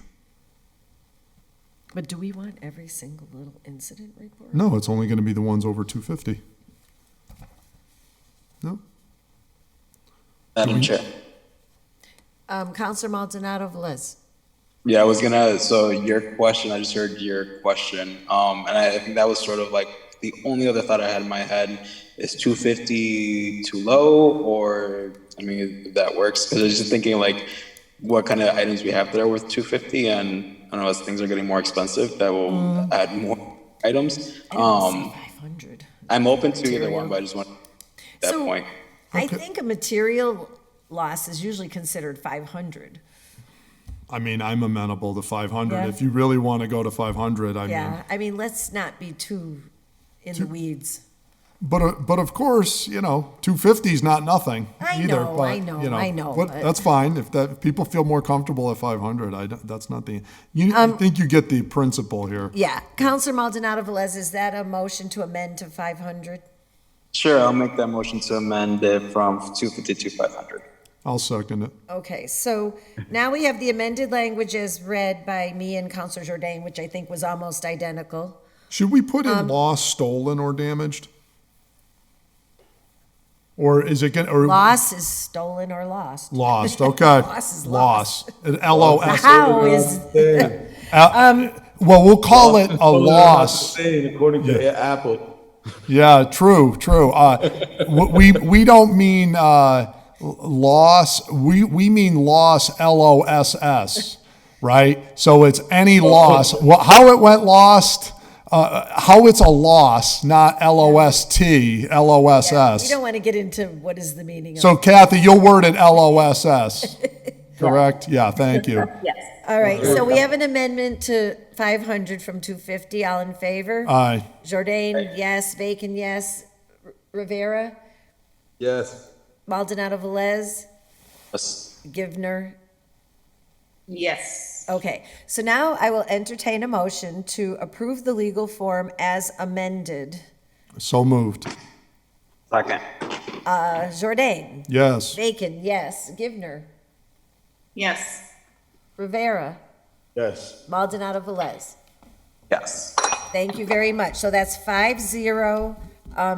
And Kathy, you'll be able to have that for the meeting, right? For November 1st, yeah. Okay. All right.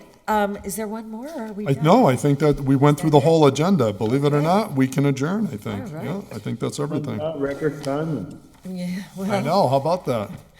all right. Motion to adjourn? Second. All in favor? Aye. Debate it. Yeah, Jourdain, yes. Oh, do we have to do that for adjourning? I think Bacon, so. It's a yes. motion, yeah. Givner? Yes. Rivera? Yes. Maldonado Velez? I want to think about that one. You can stay by yourself. All right. Thank you all very much. Have a good night, everybody. Yep. Good night. Bye-bye.